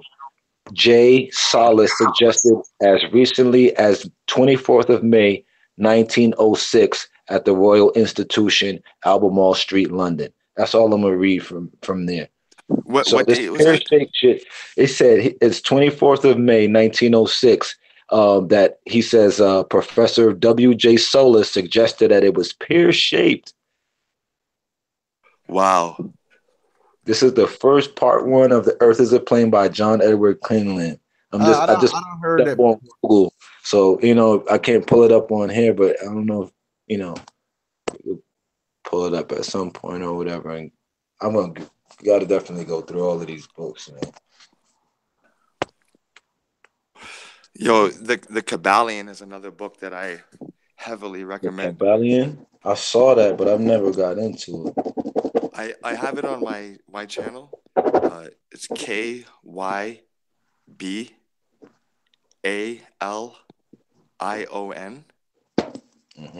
and I'm not saying that it's the end all be all truth, but I'm saying that when you read the wisdom, it'll help you understand a lot about our reality. So the Kabbalion, yeah.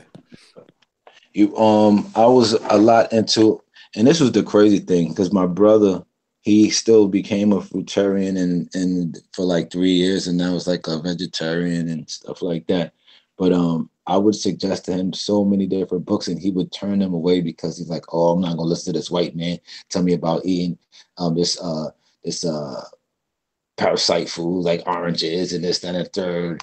and I heard them say eating carrots no good, and I'm like, yo, bro, don't miss the points, bro. Like, it's so much powerful information in here that you're gonna miss if you want to be nitpicking about what's not good and not good within nature. Like, don't miss the whole book, and it would be books like Raw Courage, like a Raw Life from Paul Nisson, or even older books. Like, I'm not sure if you're familiar with Professor Arnold Ehret. He got like Rational Fasting and Mucusless Diet and The Grape Cure.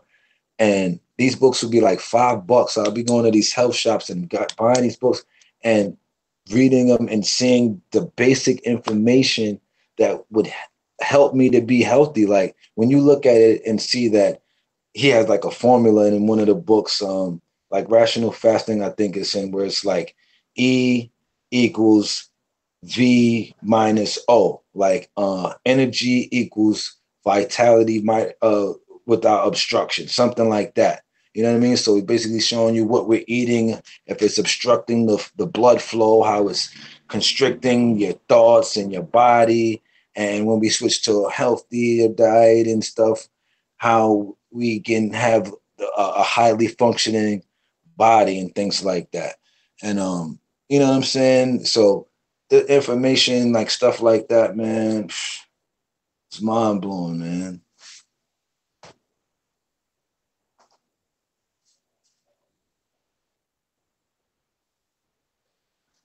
That's why we need the information. That's why we got to go out and research, man, learn stuff.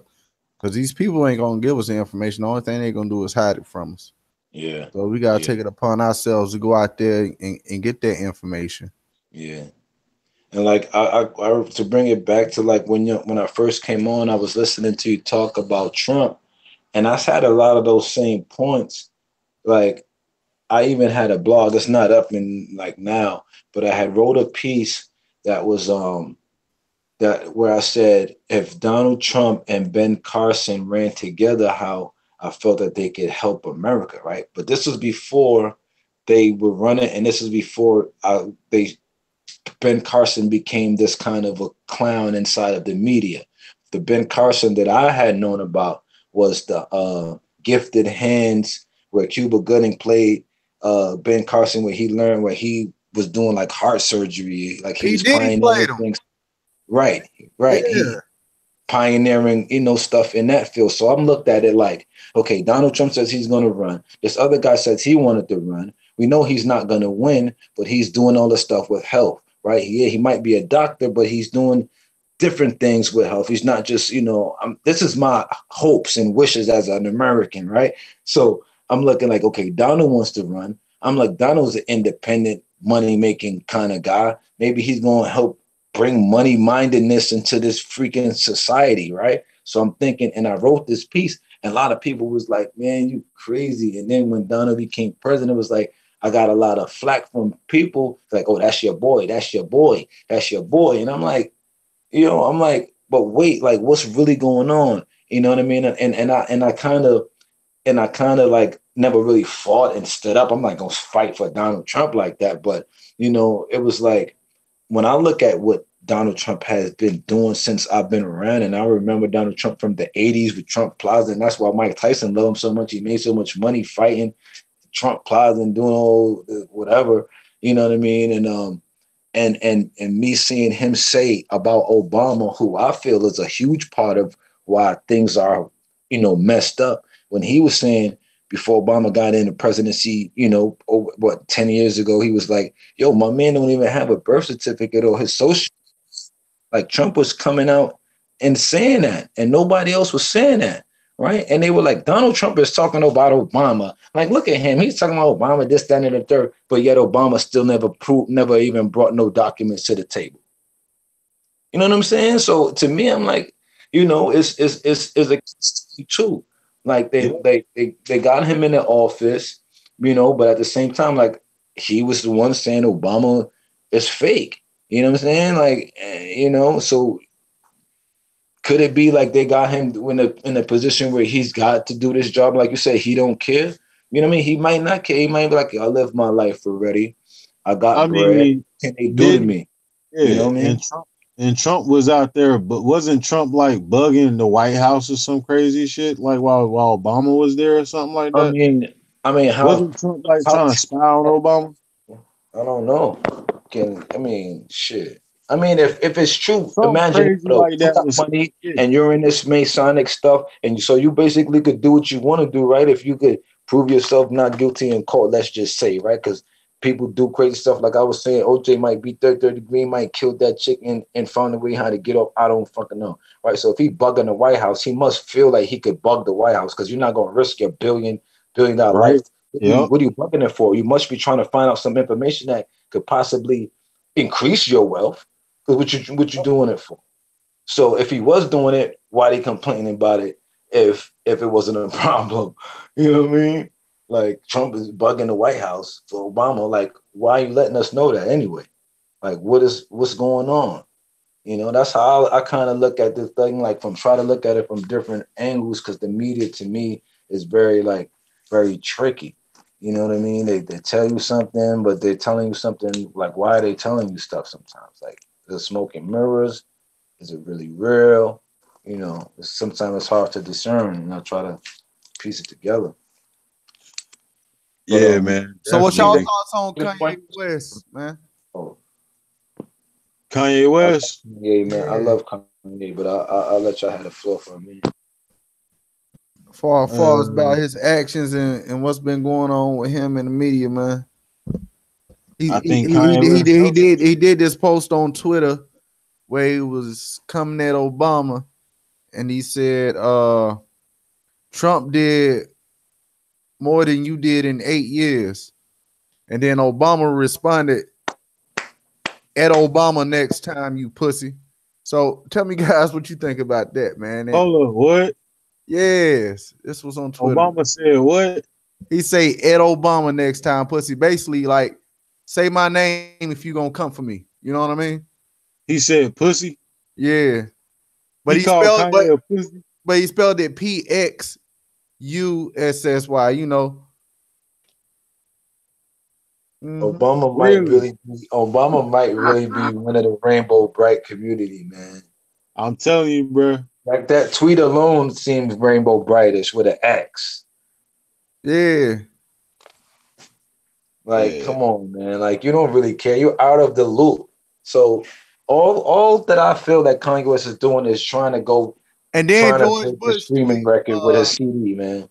George Bush tweeted, Kanye West don't like black people. Gangster. That's wild. Gangster. George Bush is a gangster too. Like, he a part of that wicked family, but he's a wild animal gangster too. Them niggas is thugs. Them niggas to me is grimy gangster thugs. I mean, they could be soft as shit because they got, protection, but come on, if you swindle the world out of all the money. They think just like thugs do, bro. All the money, bro. Them niggas put down 9/11, bro. No. You gotta ask the question because you don't want to, be conclusive. Like, allegedly sitting there reading My Pet Goat when the shit was going on. How sick is that, bro? Oh, am I bugging? He was reading a book upside down. So this shit was called My Pet Goat. Reading it upside down, man. And was that sick? No, I don't know if I'm bugging or not, because I be taking shit far and I be getting nervous sometimes. But did you see the video that they showed? I didn't see this for years on after 9/11, where allegedly, like, the teacher was training the kids before they got to sit with George Bush, how she had them saying certain words, and the words that she were having them say. Like, I'll be kind of spooked out and behind shit like that, but like when Master Peace mentioned the caste system in India, the caste is meaning that you're saying that person is this. Like, when you go to a movie set and you want to when you audition to be a part of the cast, they tell you what part of the cast you are. That's like your spell casting. So it's almost like you're putting people in a place and they feel like that because your ego makes you feel like you're freaking magical, or you have that control. So you're a fucking asshole. You're limited. You're the worst scum of the earth, and that's what you cast on them people. And they have no resources or whatever, and so they're like whatever. Yes, I'm Toby. Yes, fuck. I'm no Kunta no more. Toby, fuck it. You know what I'm saying? People give in to the bullshit, and right now, man, we just gotta snap out of this shit, man. Like in Moonstruck when Cher slapped in the face. Slap out of it.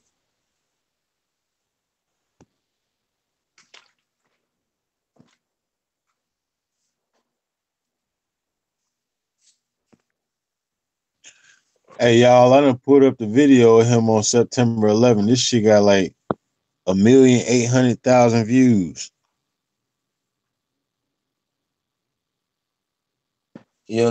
That's crazy. And for me, Let me what else pull it is up. crazy? Where?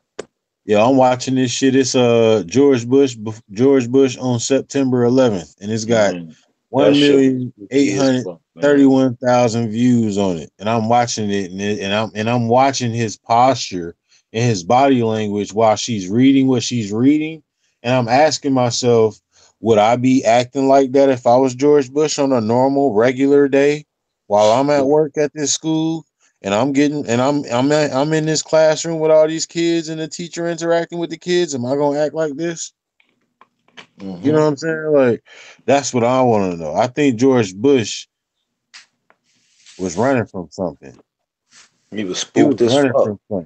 He was running from something, and that's the reason why he was in the school full of kids when it happened. He was running from something. He probably was running from their ass. They was looking for his ass for sure, bro. They was looking for George Bush, and he knew it was about to go down anytime. That was his breath. He probably shitted on them niggas, man. That's why he probably had to kill Osama. Because remember, he's Bandar Bush. Yeah. He's Bandar Bush. His family and them, they was running from back in the days. Prescott Bush and them boys. Hey, Knowledge, pull that shit up on the panel, bro, if you can on YouTube. Yeah, I got you, brother. It's George Bush on September 11th, and share that shit and play that video and watch how this nigga was acting. There you go, right there with the book upside down. Hold on, let me get to the video, man.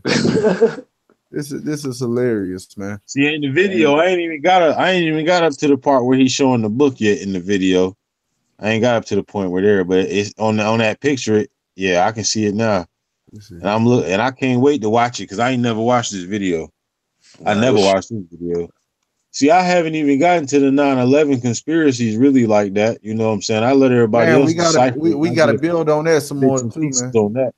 But I really do feel like I see what I want to do is look at it with a new set of eyes. So what I did was I took the long route and I came back to it. And I'm gonna come back to it and I'm gonna look at it now and I'm gonna look at it with a different set of eyes. And now, yeah, bro. Now I can, you know what I'm saying, put things together, bro, the right way. Yo, Trigger, that's what I've been doing, man. That's why I didn't went and grabbed the Bible. I could only read like up the first page. Like I'm trying to read it from the beginning, but off the first page is too much. It's too much science along with the flat Earth. Like, right. I can't even like 2-3 pages of the Genesis. It's too much. So I don't want to hear about Jesus or nothing from nobody who don't even understand. Look, this is him live while the buildings is being attacked live. Yep.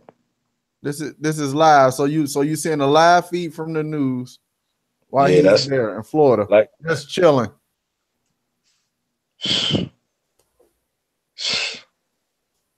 Now we getting a live reaction. We about to get a live reaction once they tell him. Yo, bro, this is deep shit right here, though, bro. Watch this is. And you know what? Like, pause it for 1 second, though, bro. This right here, that what she was doing, I don't remember what they were saying, but it was almost like some type of that's where I was going with what I was saying. It was like a chant or some type of she had them saying like plane, sky, down. Like it was almost like it was spelling something out and they were doing it. She's like, very good. Now go double time. It was like weird fucking sick shit, bro. Yeah. These words, the fast. Oh, you can hear it. All right. Yes, must. Let's read the Hold the fuck up. Yeah, Oh please. shit, I are want to y'all hear that, bro, listening to because that this shit was shit? crazy. I remember that shit. It was I'm bugged the fuck listening to out. this shit. She said steel, plain. Yeah, Bruh. yeah. She was Yo, telling that it's like I don't know. It's like the whole aura of everybody that they like what think school was so he way at? and And so who was far. these kids? It was in That's what Florida. I'm It was in saying. Florida. Now, yo, this shit gets deep, bro. See, yo. Remember when we showed that Scottish Rite and York Rite shit, and they got them fucking rainbow girls and all that, man. Now look at the live feed. Them shit smoking. One tower just done got hit. Now the other tower ain't got hit yet. They still live, just chilling. Uh-huh.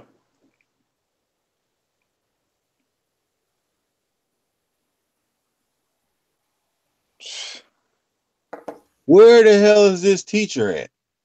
They ain't supposedly in Florida. Yeah.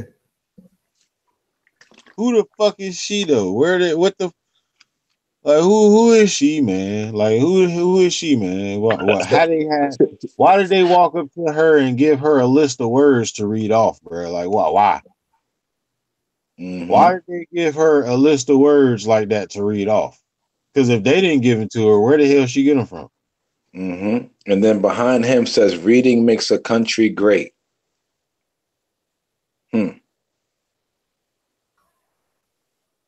he's nervous as shit. You could look at him; he look like he's shit his jaw. He knows some shit about to happen.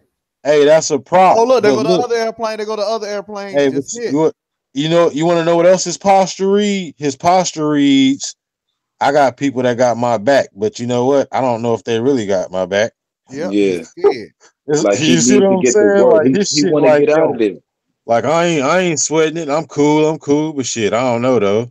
You know what I'm saying? Like that's Yeah. how he looking right now, man. Like that shit crazy though. And then these guys over here, they acting like they don't know what time it is. Yeah. They know They what already time. they standing over there chilling, know what's going on. Yeah. I love him. Look at the black guy. He look nervous as fuck. White guy do too. That's why he ain't showing his hands. His hands sweating, his palms sweating. Yeah. That's why he got his hands behind his back. No. White guy looks high as fuck. The white guy looks high as fuck. Yeah, because he's nervous. He's nervous. George Bush looks high as fuck.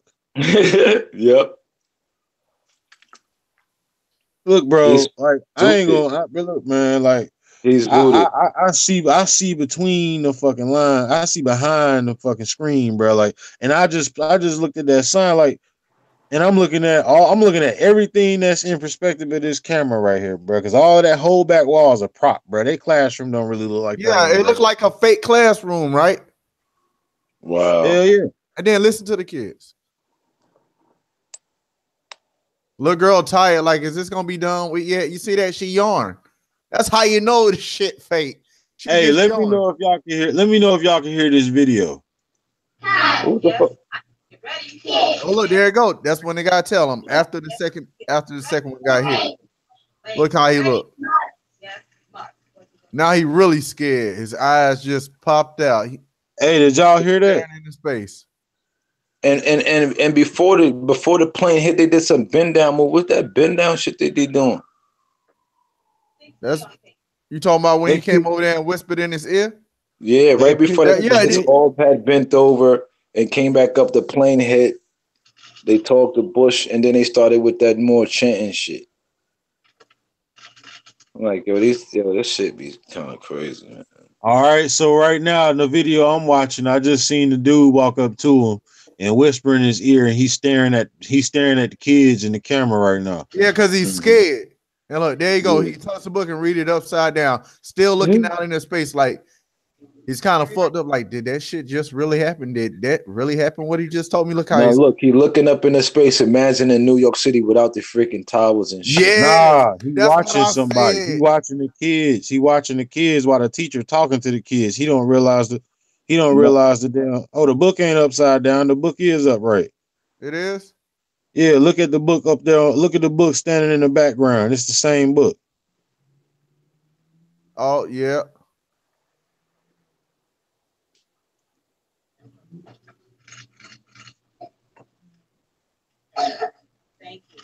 figures on the side of the story. But you know what? They It's can't the- get away from them goddamn. They can't get away from them damn words, bruh. Plain, still, whatever the Hit. hell they said, some other shit. Hit. I heard Hit it, was the bruh. other word. Hit. Bruh, that's some crazy shit there, bruh. Like that's some Still. crazy shit there, bruh. That's wild. Plain hit still.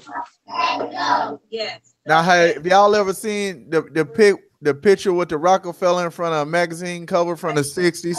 His watch said 9/11, and it was a whole lot of symbolic stuff behind that magazine cover photo that tied in. Holy shit. Yo, guess what? What if now this is just me just putting a theory out here. What if the United States government knew the planes was gonna hit the towers and they didn't want the planes to hit the towers without immobilizing the tower from the bottom or wherever they put them bombs at, because they didn't want the tower to basically fall over on other buildings and cause more casualties. They said, all right, we got to break the building down before the planes hit, because they already gonna hit anyway.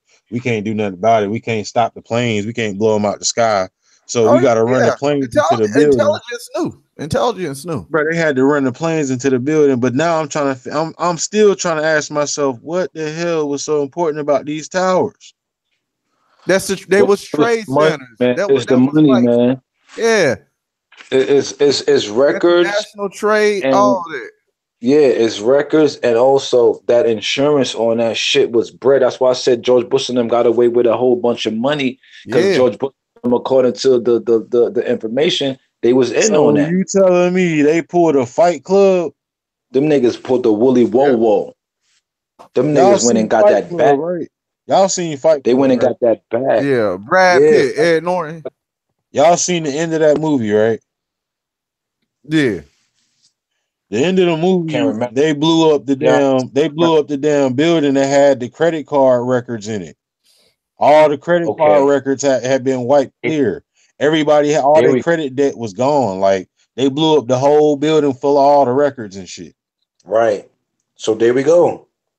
And that's how they hide the truth in plain sight.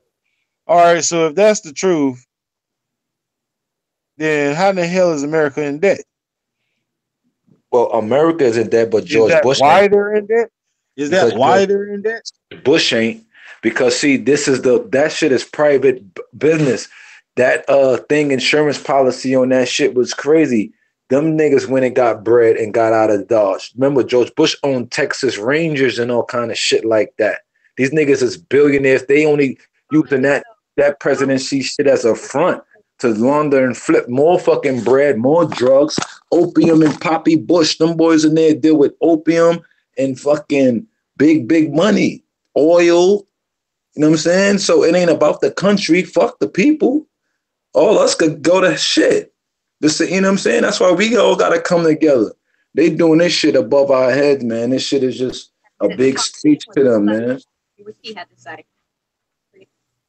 Well, hell yeah. I'm trying to find this magazine cover. 110-story buildings that are reduced. Hey, y'all, I just pulled up Donald Trump interview 2 days after 9/11 at Ground Zero. Now, that should be a good one. Donald Trump interview, bruh. That'd be a good one. See? Because I see all these niggas is part of the game, man, for years and years. Right now. On some levels.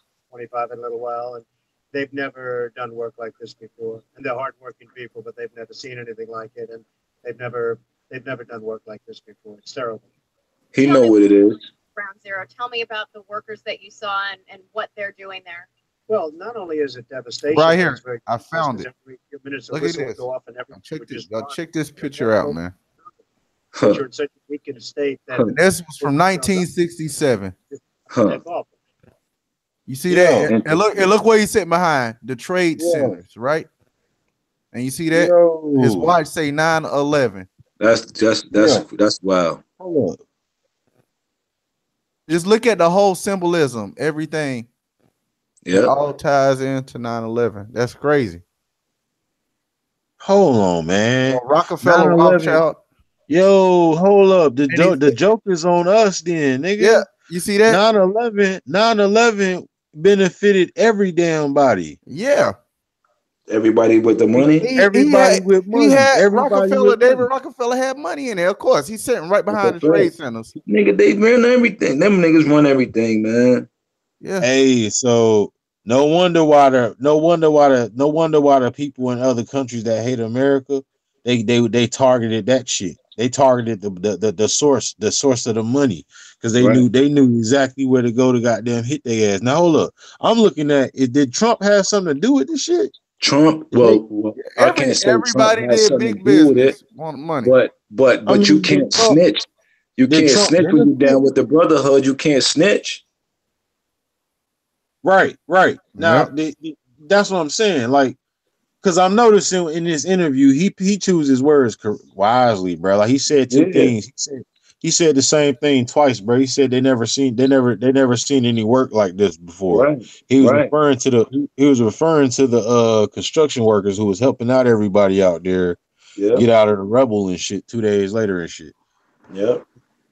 There's a lot of work, but they seen controlled demolition before, so they knew that's what it was. You know, for the buildings to fall down how they did. It's a scare tactic. Put fear in the hearts of people, make them scared to go outside and all that shit.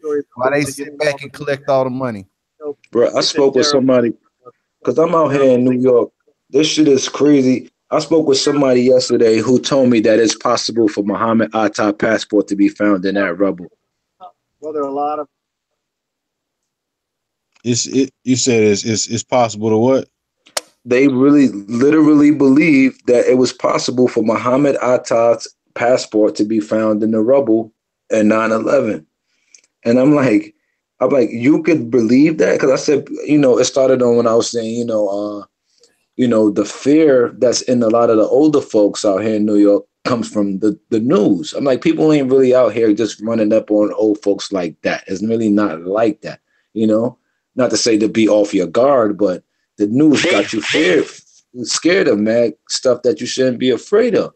And I was like for instance, 9/11 with this shit is all crazy. And you know how, I just basically said they threw a lot of propaganda out there. They said that they found dude's passport who was supposedly hijacking the plane in the rubble. And people ate that story up. So I'm telling that to her, thinking that she, can understand my point, but she's standing there like, how is it not possible? I was like, wait a minute. I got to wake you up too right now? Like, I thought you already knew what time it was. Like, you don't know that a passport ain't going to survive the damn explosion of an airplane? Like, it was supposed to be in his pocket or something, right? Like, how could a passport be here and people's bodies and bones and all this steel and shit is melted away? But people believe it just disappeared. Can't nobody find it. Yeah. But no, it was there, like in the rubble. Like that allegedly, and this is what people believe because the news says it. And that's what they're all striving for. But generally speaking, that's not the case. So they are working very, very hard, but it's a very depressing situation for these folks. As you walked around and as you saw the piles of rubble, there are thousands of families out there who are hoping that someone might be in a pocket somewhere. This boy Trump play with these big boys, bro. And the reason why I know that, is because we just said. He said this is a very depressing situation for these folks. Yep. Not for you know what I'm saying. He ain't say this is a very depressing situation for us all. He said this is a very depressing situation for these people. Yep. You know what I'm saying. So he basically showing on news because he know that his people gonna be watching too. Yeah, so and he's the unaffected.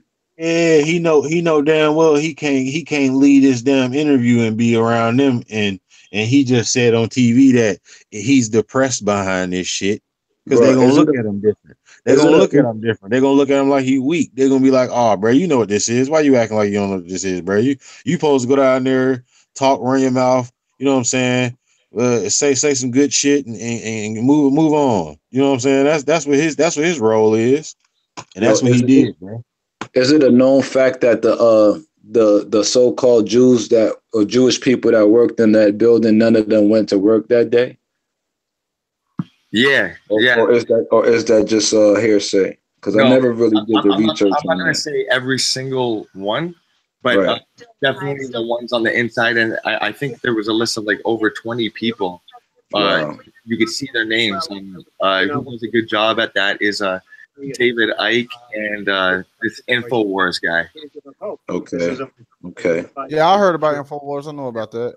That's Alex Jones. I know that InfoWars, that guy, he's CIA. And if you can see an old video when he was like in his early 30s, skinny, he worked for the CIA. That's what he said he was. Yeah, man.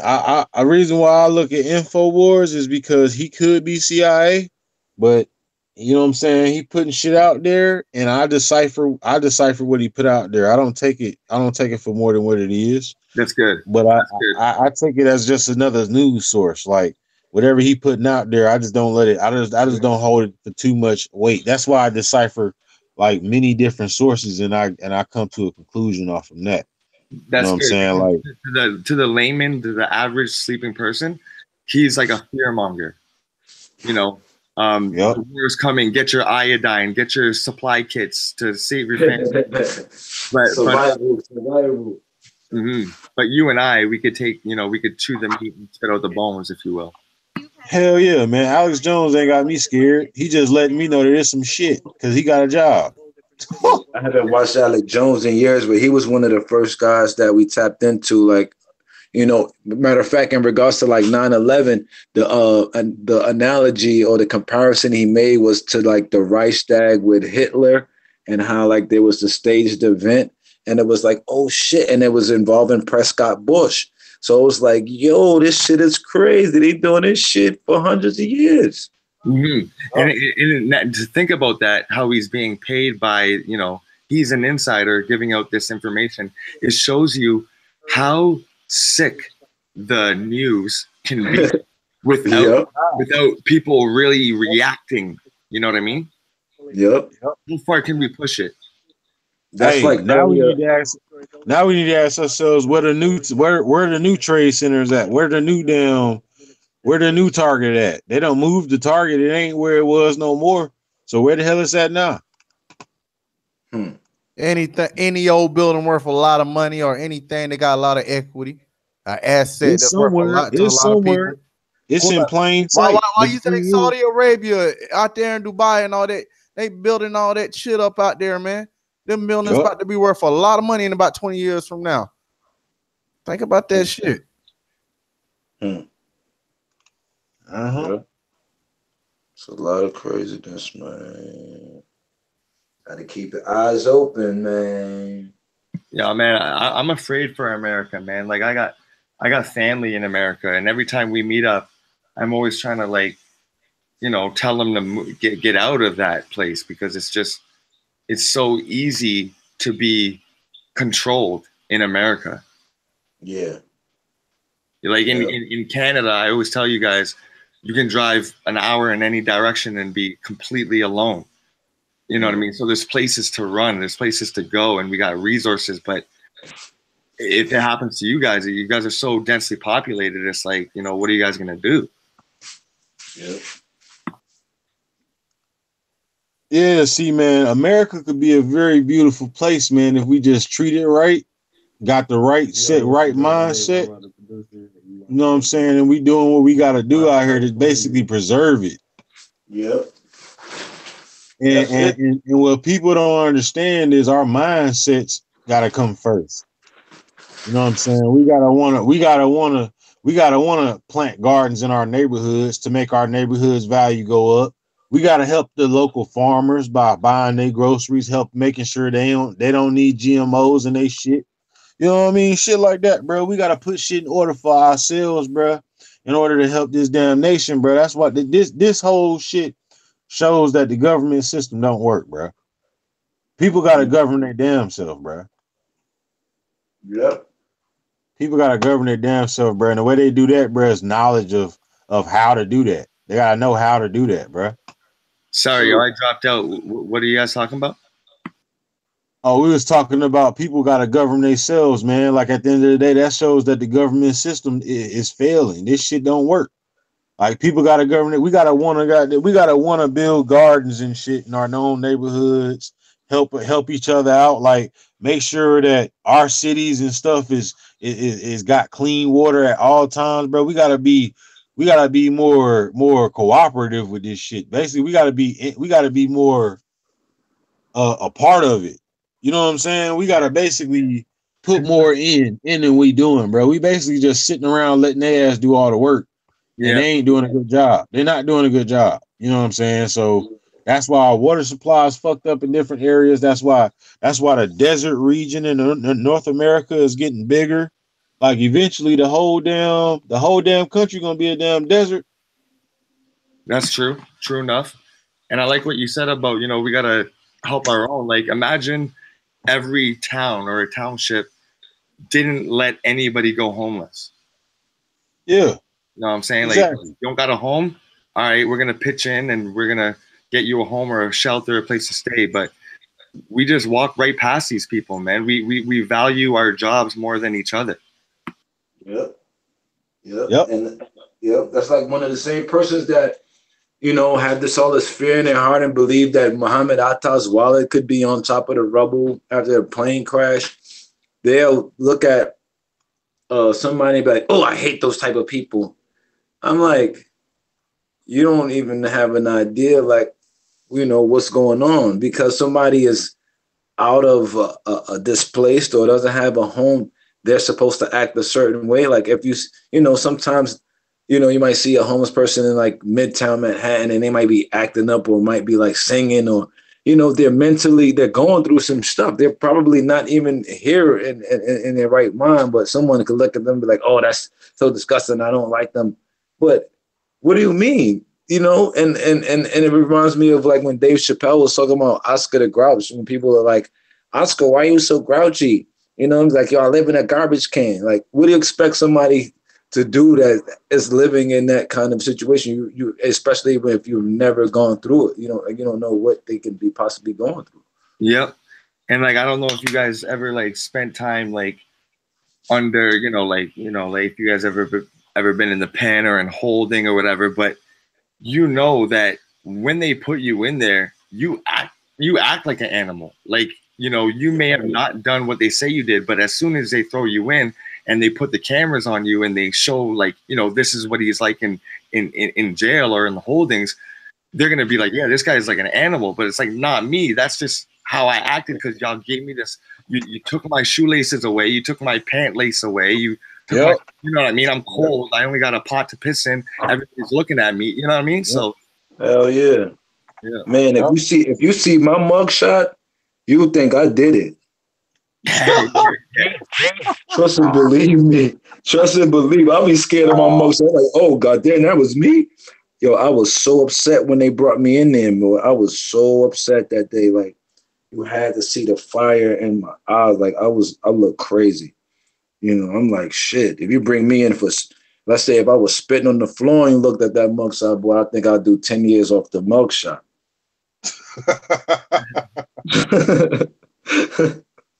That's real shit, though, man.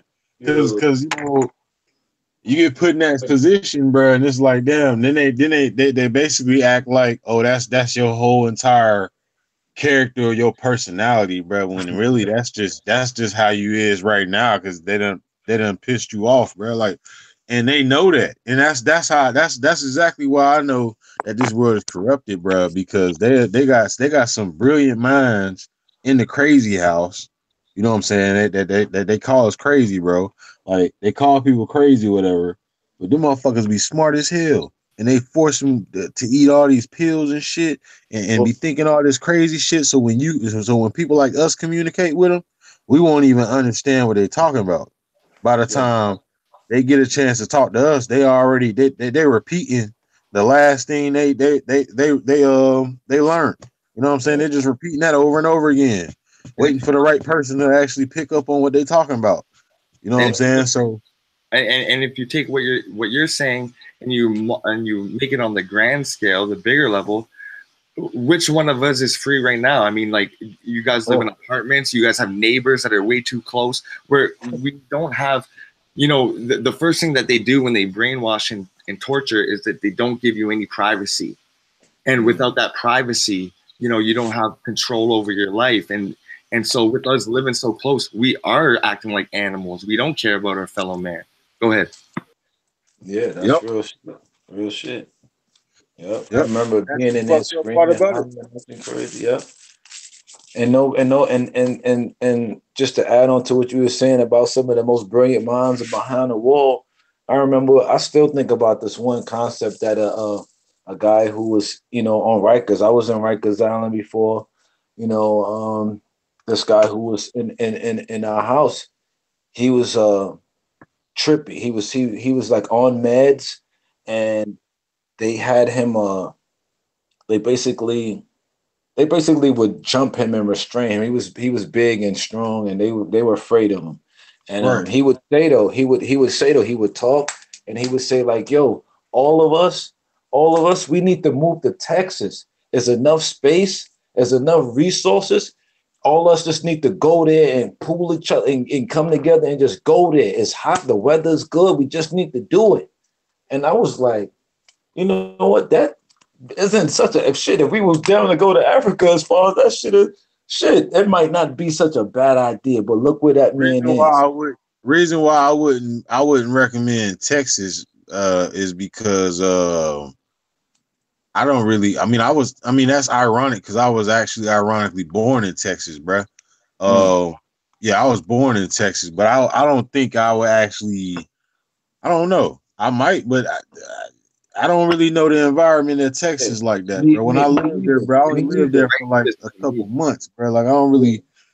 But I don't I know don't really either. know I about think the people there and shit. You know what I'm saying? I don't know how the laws are there, bro. I don't really know. I think that he was thinking more along the lines of people migrating, and he was from there as well. He was from out of town. He was from Houston, or from Texas or something like that. But I think it's more or less he ain't thinking about the laws and none of that. He thinking of as a people or people need to come together and get out of society. We could take over a space and do our thing. I think that was more along the lines of what he was saying. And that concept, just like Master Keith is saying, like Canada, like, yo, we need to come to Canada where we could, you know, it's healthcare and, you know, space, you know, and people who are, you know, definitely more of a calmer, I would say, demeanor in a lot of cases than here is a lot crazier and shit from, you know, my experiences with Canadians and stuff like that. You know what I'm saying? It's like the same kind of concept. And I just, you know, I was like, damn, I never met this dude anywhere but behind the wall. And he probably, you know, I hope he's not still behind the wall if it's better for him to not be behind the wall. But, you know, look where I had to meet this guy and he's under like drugs and all kind of shit. But, you know, his mind is in a space where, you know, he's fighting the fight he's got to fight, but at the end of the day, his soul is saying like, "Shit, if we could come together, we could do some powerful things," you know. Mm-hmm. Yeah, man. You know what I'm saying? I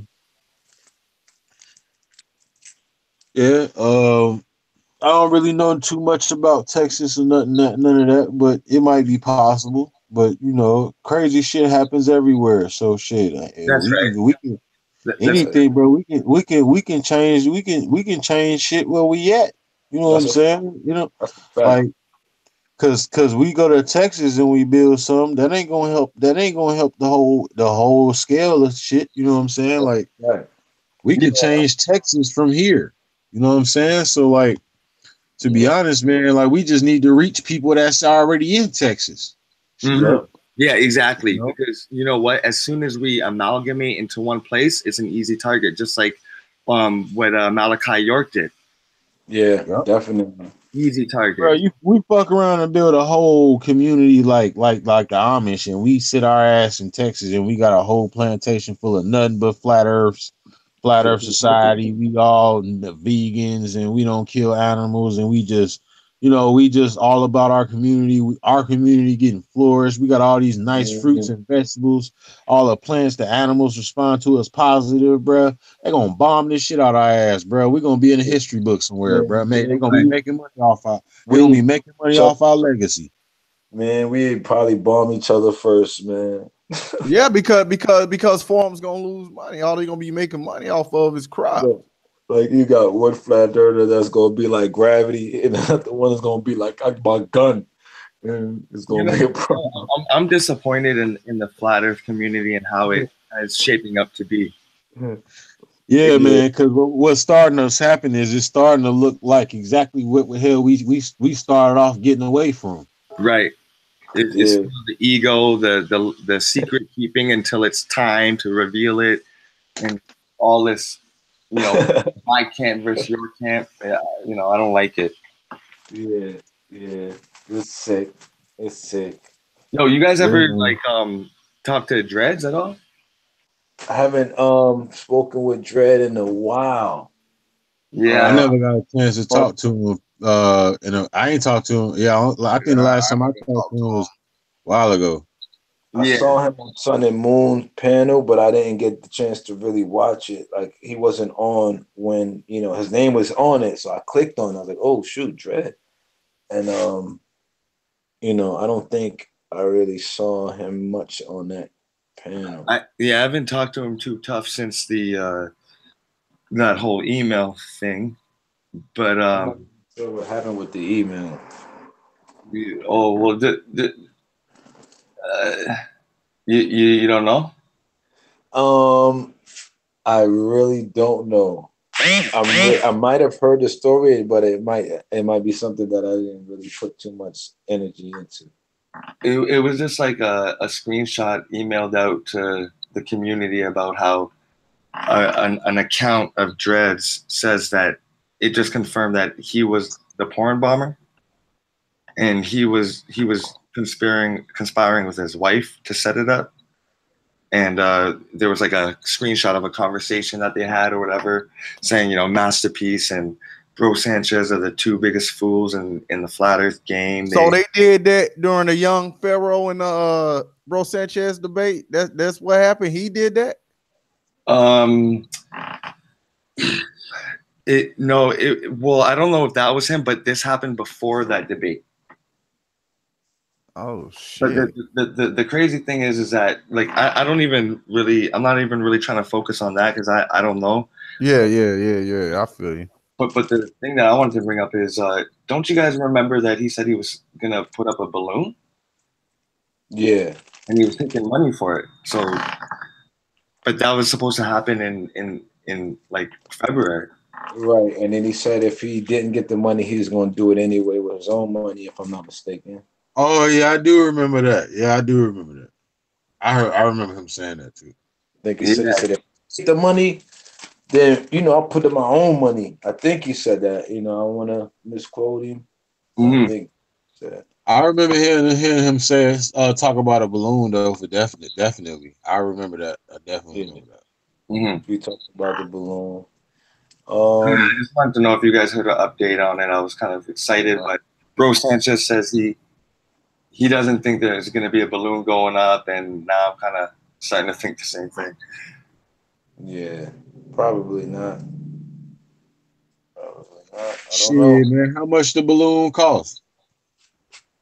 I don't even think that much. I think it's under a G. Shit, if y'all found out how much it costs, man, I'll fuck around and really buy one now. Well, if you want, you could Google search high altitude balloons, and it'll give you where you can buy all the equipment. Hey, what's up, y'all boys? I just need to know how much up, Brandon for all this shit. What up, though? What's up, man? Brandon, what's up? What's up, G's? Regular coffee, man. Yo, how do y'all like this? I like Discord, man. Today was my first day on Discord. I really like that platform. I don't know. I ain't really big on it, man. I really like. I don't know, man. I love YouTube, man. I'm serious. I watch YouTube more than I watch regular TV. I got cable and everything. Don't even watch that shit, man. I watch YouTube a lot, but I like the I don't know. I guess Allergic had put me on to a bunch of flat Earth servers, as they're called. Like had some good conversations with people who are like looking at flat Earth, and you know, it was just a pretty dope platform. I think it has its place. I don't think it's gonna replace YouTube. I think more of like stuff like Twitter is gonna probably have some issues because of the features and how it looks. But I think YouTube and stuff like that, you still need that because like the visuals and stuff, and you can implement YouTube kind of sort of like into it, so you can have a conversation going from what I see, and have like, you know, a text or like almost like what we're doing here in the back chat with Google Hangouts. You're like, it's more of a seamless process. Okay, I got you. I got you. More of like a chat room based thing. Yeah. Okay. So it seems like it's pretty, and there's a lot of flat earthers on here. A lot of flat earthers on here. A lot. Hey, so am I looking for a weather balloon? Yeah, high altitude weather balloon. All right. And about Discord, yeah, I just downloaded the app and I signed up. It's Master Space Peace hashtag 1049. I tried to search you guys, but I couldn't find your number. Mm-hmm. All right, I'm gonna try to find you myself. Still learning how to navigate through it a little bit. Huey got on today. Huey was on there. Flat Earth Unity.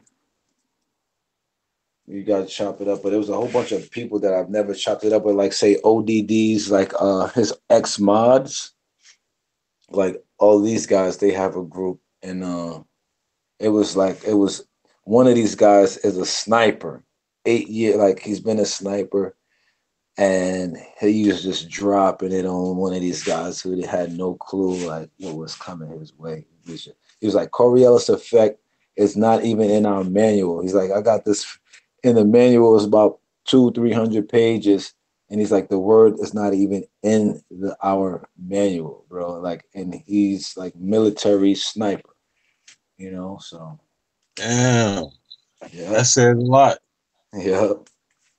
So I was like, wow, the network is crazy. Like Masterpiece is an artist, right? That's one way of like, you know, you can use art and to show through art how the deception exists. You met the sniper today on this channel. We have like 2 or 3 pilots. You know what I mean? So man, it's just like the army is just like you know. Hell yeah, bro! Building heads out here, bro. Cause for real, everybody got their advantage, man, and they crowd that they can convey this shit to, bro. That's why the formula is in itself. The answer is in the formula. Yep.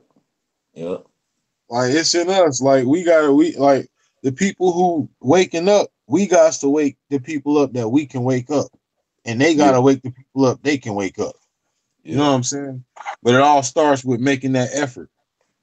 Because the truth is, bro, because to tell you the truth, bro, we all can say that we can't wake people up, but we don't even know, everybody on this panel, we don't even know how many people we woke up already. Yeah. I mean, we don't even know how many people we done woke up already. So just imagine, you know what I'm saying? Like, I know it's more than I think. That's the crazy part, because you would never know, especially with the internet. You don't know who's watching, and could just be like, boom, it just hits them. You know, something that you said, something like, or you know, just trigger. You know, bro, you can wake somebody up just for being you. Just for being you. A motherfucker can just tell somebody else about how you are and what you like to talk about, and it can wake them up to actually research that shit and wake up and they'll owe it all to the fact that somebody told them about you at a barbershop or something, and you was talking about them, and they happen to get into the chair after you or some shit. You know what I'm saying? Like, you never know, bro. Like, you can wake up people just for being yourself, man. That's the best thing about the world we live in, man. Like, that shit deep right there, bro. Like, that's how I even found out about Flat Earth. It was just me and my guys, we kicking it, and I'm just like, I'm just overwhelmed with all this information I'm seeing, like, oh shit, you know, aberration America stuff. Ah, la, la, la, la. My guy's like, yo, man, you should research flat Earth, just like that, you know. He's like, you should research flat Earth. Like you always into all this, you know, alternative knowledge, you know, quote unquote or whatever. Yo, look at flat Earth, and I was like, flat Earth, you know. But I'm That's so how I open. was. It's like I can't just knock anything. Like somebody come in and say, yo, the Earth is a triangle. I just can't say, man, get out of my face. I'm gonna have to look at it, and if it's not, I'm gonna prove that it's not. Like I'm that confident in myself that I'm gonna debunk whatever is fake. And so, Yeah, you know, like exactly, because it's like this, bruh. We got enough confidence to say we intelligent enough to say that if somebody say the Earth is triangle and we look at they's explanation and we can debunk it by watching their explanation in that one sitting, and we got a reason, a real solid debunking argument, then we can already conclude that ain't even worth building on. The reason why we build on flat Earth is because we can't debunk this shit. That's a fact. And you see We it, can't debunk flat Earth. and I can't debunk it, and I can prove it. Right. You know, and I don't have to prove it because the globe was never proven. So, right. And that was like a lot of the guys that were on that Discord today. They were like, I don't have to prove shit. You know what I'm saying? You have to prove to me that the shit that we were taught, you know, is real, because we didn't get a chance to break it down from the beginning. So now's the time, you know, let's go to the videotape and let's take a look at what's going on and what do we see. And so, like I was talking about antipodes today,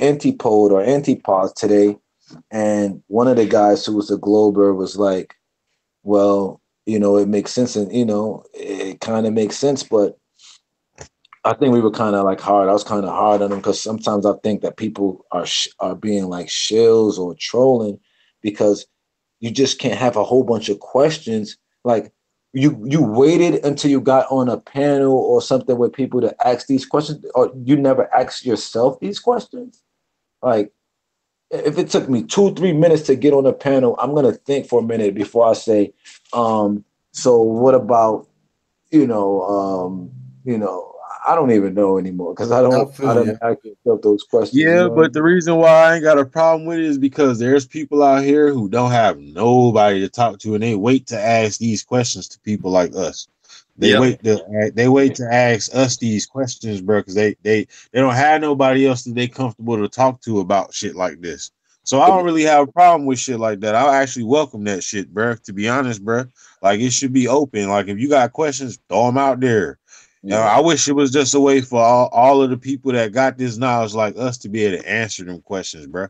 I feel like it should be a solid way for us to be able to answer all of them questions, like as fast as they come in. Like if we get 2,000 goddamn questions, we can answer that shit. Like that's how I feel. Like and you know what? That's the thing that's crazy is there's so many flat Earth videos now.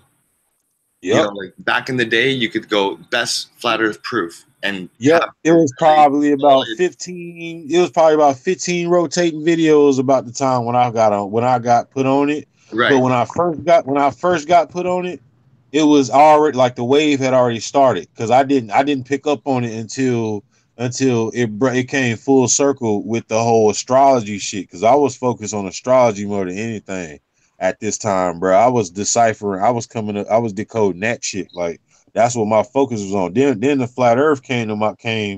It crossed path with me, and I picked up on it, and it basically correlated with my knowledge, and that basically supported what I was already discovering. So that's what attached me to this, and I wasn't able to debunk the flat Earth. That's why I stuck to me. That's why I stuck to it. If you understand what I'm saying. So like.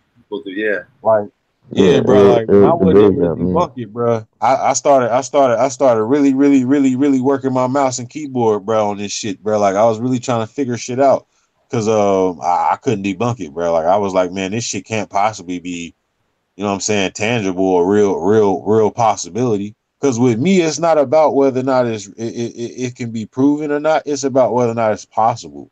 To me, like it's about whether or not it's possible. Like Like for some things, not for everything, but for some things, it's about whether or not it's possible. Like if it's possible for the Earth to be flat, I'm gonna consider this motherfucker just might be flat.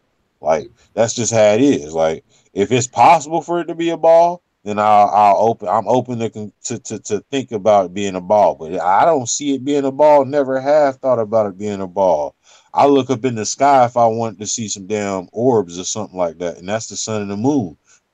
All my life, like I've never looked at the Earth like it was just some ball. Every time I seen the globe when I was young, in the back of my mind, I always doubted it. To be honest, I've always doubted it. I've always doubted it, and I can say that. I can say that with confidence today. Now, if the globe is proven tomorrow, I'ma still stand by that shit, and I'ma just be the dumbass that wasn't right. You know what I'm saying? But I'm gonna be honest with you. Like I always doubted the globe, bro. Like I couldn't understand it. I was always doubt it, but I could never really prove it. You get what I'm right. saying? Like I would look at it never and understood like, why you doubted it. You never understood why you doubted it. That's how I was. I was like, because it was like I never had time to doubt it. I mean, not well, no, I couldn't prove it. Like, so I never really doubted it. It's like I just couldn't prove it. Like I would mess with it, like look at it, you know, be like, oh, I want to be here or go here, do it here. But I couldn't understand, say, like, for instance, when we talk about the church, right? Like Jesus is supposed to be coming from heaven, but I'm like, the sky is above my head. But if Australia is supposed to be under my feet, isn't the sky under my feet too? So can Jesus come from under my feet? And people be like, son, get away from me. Right. And then, oh, go ahead. Yeah. You go ahead. Word, respect. If you ever saw the lunar eclipse video I made, I was always asking the questions about the shadow on the moon and how it stretched over the moon from young. But it's kind of like we hear it so many times and everybody else is doing it, and these adults, they got jobs and whatever, so they must be, you know, smart and sane, and they believe it, so you kind of don't have to question it. But when you do question it, you realize, holy shit, I never even believed it in the first place. Yep, that's true. That's facts right there, bro. Like to be honest, when I first came across the flat Earth, what I was getting into, the first thing I go to prove anything, to be honest, because of my Christian background, is the Bible. I got to see if it's real. There has to be some kind of correlation with it in the Bible, in my eyes. Just like just like the Quran, there's got to be some kind of correlation with it in the Quran somewhere. So like I look through these historical texts, not to say they all real or not, but it's just like if it's saying in the Bible that when Jesus come back, the whole entire world gonna see him, or when the Creator come back, the whole world gonna see him at one time, I automatically said, if that's possible, then we all is standing up straight on the damn same surface. And it ain't no ball, it ain't no ball. Like this ain't no ball. Like this is not a ball. Like this is an island. We living on a big ass island, and everybody is just spaced the fuck out. And this island is so fucking huge that we look at the different parts of the island as different separate land masses. It is all one big ass island. That was the thing that I couldn't understand, though. I was always trying to piece that part of it together, because I was like, yo, my family, y'all stand on this shit that Jesus is coming back and all eyes shall see and every knee shall bow.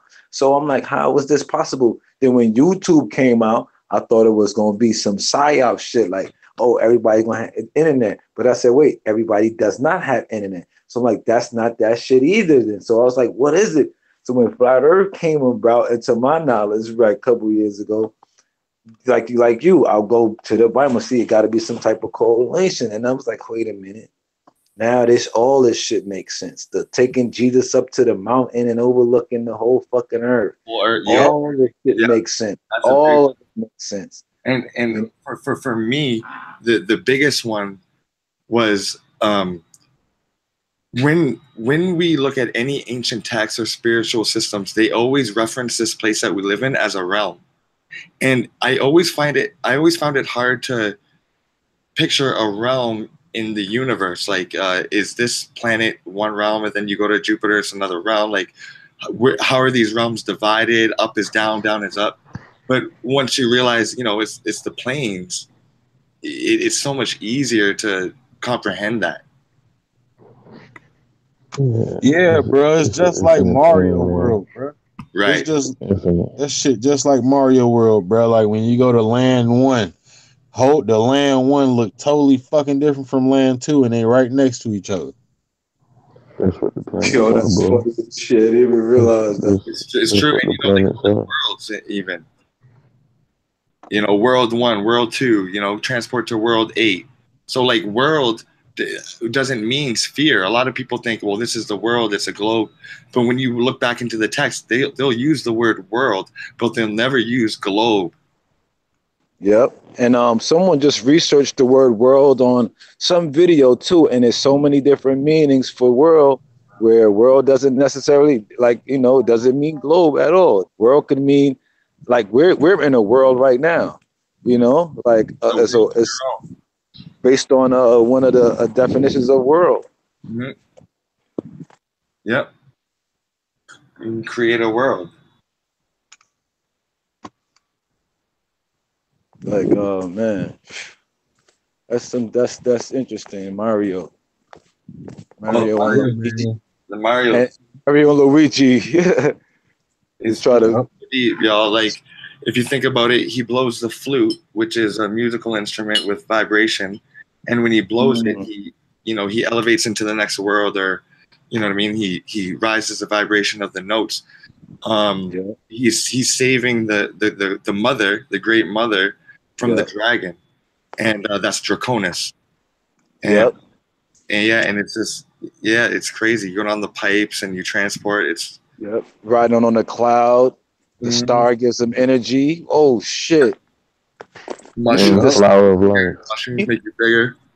Yep.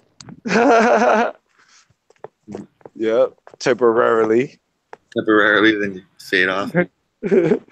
So mushrooms is crazy, y'all. Any of you guys been on a mushroom? The guy who put me on a flat earth, he's a shroomer. He was like, bro, he's like, yeah, you can shroom. He was like, you can shroom. He's like, I don't recommend everybody have shrooms, but you should. And he gave me some one day and I lost them. Like, I was like, shit, I was going to do it. So I never done it.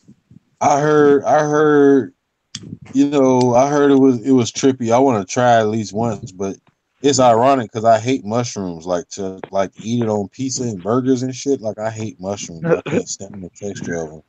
Like, I don't like the texture of them, but like, I can't stand mushrooms, bro. Like, but I'll get fried off of a mushroom if it's all what it's worked up to be. Like, I want to try it just to see what my experience would be. You know what I'm saying? Like, yeah, I might see some shit that, you know what I'm saying, I don't see when I'm sober. You know what I'm saying? I want to experience it. You only live once. I want to experience it. Actually, with some of the oldest stuff on the planet. Some of the oldest organisms. Brandon, hey, bro, you sound kind of. Yeah, we can't hear you. Yeah, you sound kind of muffled, Brandon, or far away. But y'all, I want to say that with any kind of psychedelics, the best thing to do is to drink a lot of water. It's to do it with your eyes closed. When you open your eyes with psychedelics, your mind is competing with that outside reality that is set up for you. But when you close your eyes and go within, the visions you see are crazy. They're crazy. Yo, it's almost like, hey, I might be tripping. I don't know. Y'all let me know. But if y'all close y'all eyes real hard, is it like y'all see like y'all see like two blue circles that look kind of like eyes looking back at you? Yeah. Yeah, you get those blotches. Yeah. Does everybody see those two blue eyes? Like, what the fuck is that? I've been doing it since I was a little boy. Yeah, me too, man. Like, but what is that? Is that refraction? Like, I have not really sure, but I'm thinking like, cause I close my eyes now, like Well, I still see a little bit of the sunspot from the August 21st. Well, I mean, close your eyes and look left to right. Like, close your eyes and look left to right. And when you look left to right, you'll like almost see like two blue eyes looking like moving the same way your eyes moving. Like they're directly in front of your eyes. Like it's just dark for me. It's just dark. But what I have seen, what I don't know. You gotta squint real hard. Yeah, if you do it real hard, you'll see them. Like if you look to the left real hard with your eyes closed, or the right real hard with your eyes closed, just do it back and forth, and you will see what I'm talking about. Like, man, I don't know. That's possible. I'm not sure. Bro, I mean, I be wanting to know what the fuck that shit is, bro. Like for my whole life, I've been wanting to know what the hell that is, bro. Like, that's just some shit I want to throw out there. But let's talk about the pineal gland, though. Yeah, I just thought about that shit as soon as right before you said it. I just thought about it. Like I remember asking this lady Sakina. I was in Nuwaubu in Malachi, York, holding the temple on Bushwick Avenue, and I was like, "Yo, what is that called? Like, what's that? What's pulsating like in your head? Like sometimes I'll be reading a book or whatever, or thinking about something, and I just feel like this opening, like the air." And I don't want to touch it. I don't want to like, because if I do, it's like it closes. And she was like, I don't know. That's something that you guys figure out that's going on in your body. And he left it like that. And I was like, what kind of answer was that? But I was like, okay, cool. But I just knew it was something. You know what I mean? Yeah. But never knew how to harness it or what. What's crazy is Jim Carrey had his replaced or some crazy shit like that. So if a pineal gland can be replaced, I want to know. Excuse me. I just want to know like what actually is its ability. Like they say the spleen don't do shit, but I don't believe that either. Like I think all the organs that we are designed with, they do something. They have a function, bro. You know what I'm saying? Like they all do something. Now let's look at the names. Like that's one thing that I like to do. I like to act like I'm a little kid all over again and see why they name certain things. So if it's an organ, right? Like organ and the organization, it definitely helps us, I guess, to function in a certain ways. And it's that when we feel that in our pineal gland, we feel it. Yeah, I know I feel it in my throat chakra. You can feel a heart in your stomach. You can feel them, at certain points for different reasons. Or even now, if I'm thinking about them, it's like I'm focusing on them some places. So there's got to be something to them. Because now I can like, as we talk about it, it's like I could focus on it, and it's almost like centering me right now. I don't know if you guys, experienced anything like that. You start I'm thinking about all my chakras now, and it's like I feel like I'm becoming like Bruce Lee-ish and shit, like like it's opening me up or something like that. You get that's why I think what I'm saying, we need to understand what it means to be human, bro. Like because but that I just said in tune, right? And then there's the organs, and what do you do with your organs? You tune the organs, right? Yeah. So it's like we gotta tune freaking them shits or something. Yep. Yeah, man. Like that's why I feel like if we understand what it means to be human, bro, we understand our abilities more, man. We understand what the hell we capable of doing more, man. Like right now, we just really feel like we just good for working for other people, making money till we die, reproducing, trying to take care of our kids in the world we live in, and that's all we good for, bro. That's all that's and making music and arts, and that's about it. And eating food. That's all we know about humanity now, bro. Right now, but for all we know, it's probably way more to this shit. Way fucking more. And the reason why we don't know is because we ain't looking for it. Yeah. Yeah, like you hear a bunch of people trying to define human, like in the conscious community, they say human, like colored man, and you get all these different definitions, but we have to work on defining our own realities. I don't know if you guys noticed, but like the words in the Bible, I mean, sorry, the words in the dictionary are slowly being phased out. Facts. Like if you read a book or a document in the 1900s, they're going to be using a lot more different words and different sentence structure than they are today. And so when you limit how we can express ourselves like human, then you limit everything that you possess. Yeah, I agree. I definitely agree. Even with like the word son, a lot of times I don't say it, but I think about it like, are we sure that like we should we be calling this a son? Because like they label like it's almost like that male based mindset, like son, Right, and right. like what about daughter? Like you know what I mean? Yeah, that's real shit. Like on Sundays, I'll be like, yo, Sunday or daughter day, we gonna do this on daughter day, Sunday. I'll say that to people like, yo, you crazy. What you talking about? Like, whatever, like, Real shit though. or even like hello, I'll be like heaven high. I'll do that more or less to like Christians and stuff. So like you saying hello, like what about heaven high? And he's like, what? Hell yeah, man. Like a lot of these phrases I look back on too, man. Like a lot of these catchphrases that are now like idioms or whatever they call them or some shit. Like I listen. I basically try to decipher them too because I'm like, damn, that has tradition in itself. The catchphrases and idioms that a certain civilization chose to keep. You know what I'm saying, or adapt to, bro. It's a reason why they keep these phrases and the idioms going and running for the longevity that they got them running for. There's more than one way to skin a cat. Mm-hmm. And one of those sayings is that's so deep is that there's nothing new under the sun.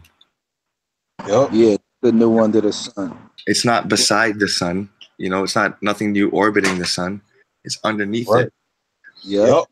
And under the water, like Nook. Yeah, right.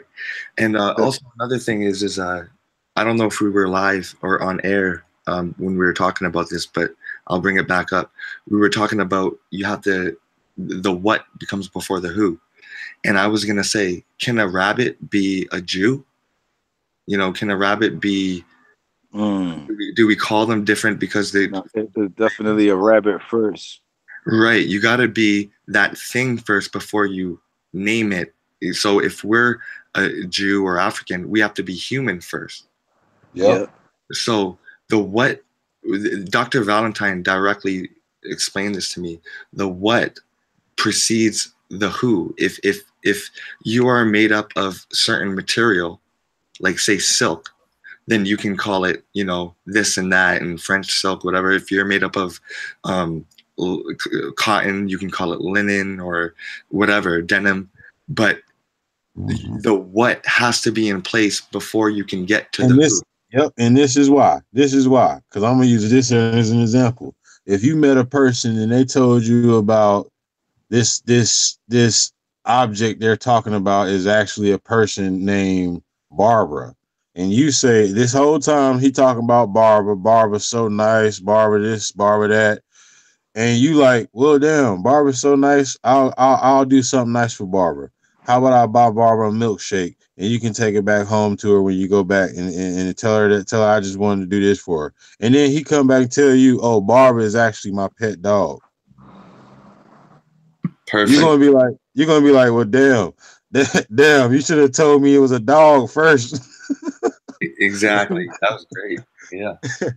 You know what I'm saying? Because you need to know what it is to actually be able to help whatever it is or do it, like to even acknowledge it, like to even acknowledge Barbara, you gotta acknowledge Barbara's a dog, like, you know what I'm saying? So that's just a little scenario right there to to emphasize on that. That's great. Yeah, definitely. So with that being said, if we all can come to an understanding that we're not even so much more or less than what they tell us, but we are different or not what they tell us we are, then we immediately can start employing these faculties that are laying dormant within us to come alive again and to manifest in a new way. I don't know if you guys know, but there's this study where many groups of people around the world meditated for peace.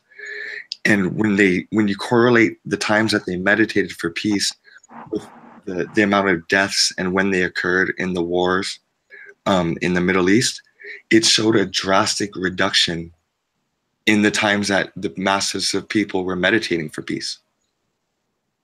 You know, the 100th monkey effect shows it. You guys know about that. There's a baby monkey for the viewers out there that don't. There's a baby monkey who started washing his seashells in the ocean so that they wouldn't get sand in the mouth, and then that started catching on throughout the whole island, and then different islands that are completely cut off from them started doing that same thing as well after about the 100th monkey did it. So consciousness grows. Another good experiment, another good example of that is a group of people were given crosswords of the recent newspaper crossword puzzle, which is pretty hard, and the success rate was like 30%. But then like 3 or 4 weeks after, they gave them a week-old crossword, and the success rate was about 70% because the answers were already out there in the ether. So once we realize that what we think, especially that's because we all tapped in, changes the bro. world drastically. Would you say, Brendan? Sorry. Oh, I was just saying because we all tapped in to that consciousness. Like we're all plugged in, and you can go and grab it. Yep. Yo, wouldn't that mean? Yo, wouldn't that mean that we can actually the thoughts that we construct and create, we put out there in the ether as well, and other people can catch these thoughts and thoughts that other people throw out there. We can catch and things like that.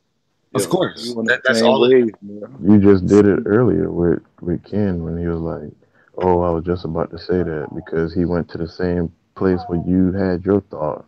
Yeah, same wave. I'm on now, like thinking like we need to be creating out new crossword puzzles because you know, like these are in all these major publications and stuff. Of course, they got separate books on them and stuff. Things like that. Like you said, the answers are already in the ether. So just like those kids were saying those words, you know, that's by design. So we might have to start creating like crossword puzzles and start putting the positive words into ether. I'm saying use the system against them. Yeah, give them a taste of their own medicine through their own system. Yeah, that's a real smart. That's the real smart strategy right there, man. I was actually considering that myself, man, because I think that's honestly the only way to do it.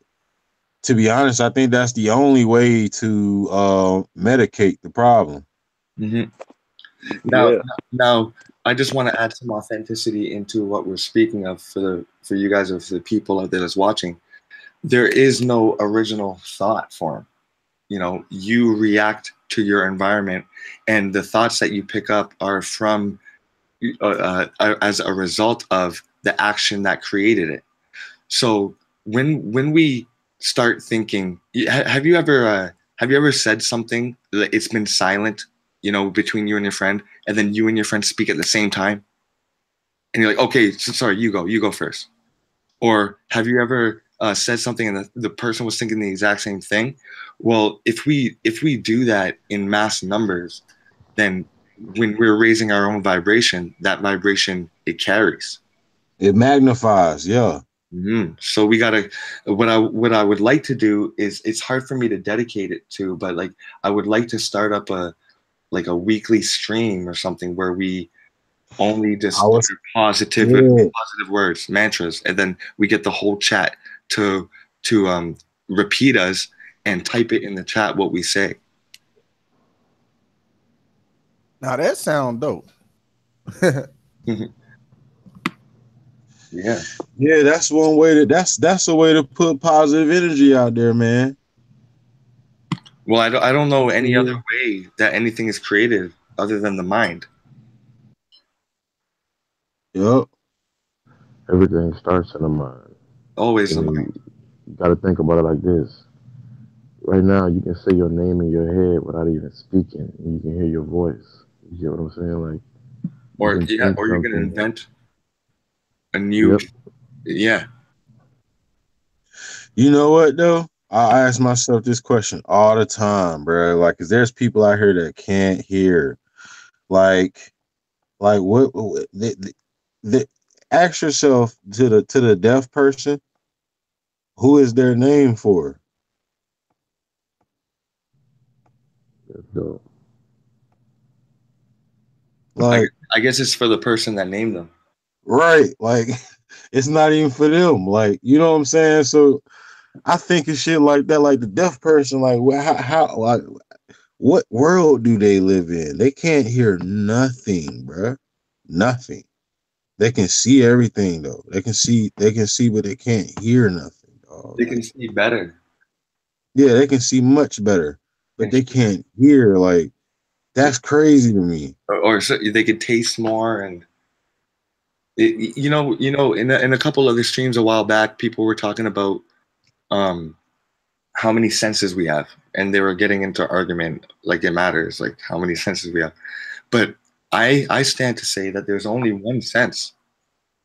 You know, that's the sense of self and its relation to the all, and that one sense is distributed amongst many faculties. Yeah, I can definitely agree with that. Because the reason I say that is because once one is taken away, the other ones are heightened in proportion to that thing that was taken away. Yeah, so if it's evenly distributed all the time, that means that the same amount of energy is always within you, just distributed through different places. So yep. Okay, I got a question. Mm-hmm. All right, so if a deaf person can't hear, can they feel vibration? Like, let's say something was vibrating. Yes. Like a machine. So if they can feel a vibration, then that means they can kind of hear it. You get what I'm saying? Because sometimes when you feel something that's vibrating, you can hear like the humming noise. So what if what we thinking? What if hearing is not what we really think it is? You know what I mean? Because it's really a vibration. Well, yeah. Well, all sound is vibration. In fact, all sight is vibration. And our different all smell and taste is vibration, and the way our different faculties interpret it give us taste and smell and hearing. So if the person has lost their sense of hearing from the outside world, because they can still hear their own thoughts and stuff like that, bro. Yep, a person can hijack your brain. A person can hook your brain up to wires and make every orange that you bite into taste like a tomato. Facts. Right. So you could trick your senses, meaning that the senses is not the sensory world is not the substantial world. And we get into this a lot with vegan warrior saying how, you know, anything that's not that you can't see isn't real. It doesn't exist because it's not proven. But I beg to differ. I beg to say that everybody dropped off. They'll be back. Oh man, everybody drop off. It happens like that. I think I hate when it does that, man. Right? Here they come. I gotta end it shortly though. Anyway, end this stream. Okay. Yeah. Okay. But y'all, I don't know what just happened, guys. Thank you guys for coming back, man. That shit happened last time. Remember? Mm-hmm. I don't know what's up with that shit. Sometimes it's just a connectivity issue. It's not. Yeah. But guys, I'm gonna have to end the stream shortly, man. So anything you guys want to say before we end the stream? And yo, we had an amazing build, man. Yo, big ups to all you guys. We touched on a lot of stuff, and like I say, man, every time we have a panel on my channel, man, it always be something different, you know. But it always comes back to the one thing. Yeah, your panels are good for that, man. It's nothing but building here, No down talking. I love it. To finish off before I pass it off to the brothers and yourself, so someone might have 4 senses because they lost their sense of touch, but that doesn't mean that their sensibility is gone. So I'll leave that with you guys. We have 1 sense, and that is yeah. Mm-hmm. I'm gonna build off of what you just said, man. Like when you said the faculties in which the senses are distributed. What if the 5 senses are just the major faculties, and like let's say your sense of touch go or your sense of sight go. What if there are other senses that are heightened that haven't been exposed yet? Like what if what if a person that's blind can see things that people that can see with their normal eyes can't see? Right. I want to touch on that. When the life and its scales, its levels is like the piano. The white keys are enough to make a song, but the black keys are necessary and sometimes for a subtle transition for the half notes. So you're right, especially in this type of society where we're meant to just work 9 to 5, we don't really find out who we are. Could you imagine if all careers were taken away, we got to develop like who we actually are? We would have so many different quote unquote lines of work or industries than that are existing today, because all we're thinking about is getting the money, using the oil and whatever. So yeah, I feel you on that. We have many more senses than just 5 or whatever. But well, what I mean is we do have the 1 sense, but it is distributed through many more than just the 5 or the 7. So yeah, I feel you on that. We have to develop those latent abilities. Yep. Yeah, and I think people who are debilitated, like when they're deaf or when they're blind and things like that, I think that sometimes if they're born that way, or even if they get that way over time, I think that that causes the brain to actually gravitate towards utilizing those latent senses per se. I think in some cases that probably is possible, because the reason why I brought it up is because I think I remember a story where they talk about these blind people who have these powers. Like I mentioned Baba Vanga on one of these builds, and she was actually like a known prophet, and she was blind, but she was able to see things that other people wasn't able to see, things that hadn't even happened yet. She was able to know, and it could be a scientific explanation for it, but based on what I learned about the lady, I don't see how her whole life could be a sham or anything like that. So I looked at it like, what if her being blind gave her those abilities, like her because she went blind before she hit puberty. She went blind at a very young age. So I'm thinking like when she hit puberty, her brain, her body adapted to not being able to utilize that sense of sight, and it basically it put all this energy into another sense, and she developed that sense when she reached puberty, and that's why she became the person she became, and she was able to do the things she was able to do. Yep, and I know we're trying to go. This is the last thing I'm gonna say. That is why fasting is so important, because when your body and its blood cells are not focused on breaking down all of this junk that we put in ourselves, it gets to heal other places. It takes the load off. You can open the door when your hands aren't filled with groceries. So yeah, that's exactly what I think it is. Once main senses go, you pick up more subtle senses. So with that being said, Knowledge Uprising, thanks for having this panel. You don't have to do this, but you're taking time out of your day. Oh man, of course. I love doing this. Man. I respect it. Thank you so much. Shout out to all y'all on the panel, man. Yeah, man. Because I can't do it without y'all. All of y'all. Brandon, Trigger, Ken, Knowledge, done now. I love y'all. Or for sure, man. All right, Master, man. It's always good hearing from you, man. Or I was thinking about Helen Keller, man. I think, wasn't she like blind and deaf and Yep. stuff? Yeah. Dumb. Yeah. And then and then she was able to like write with her putting a pencil in her mouth. It's like the brain just like won't quit. Like regardless if your physical faculties won't Yep. like comply. It's like you like I remember I injured my right hand and dribbling and shooting. I had to learn how to shoot with my left, and like sometimes unconsciously you do it, and it's like, oh shit, like mess around and can really learn how to do it. And it's like if you're not under that duress or anything, it's like you're not gonna really push yourself.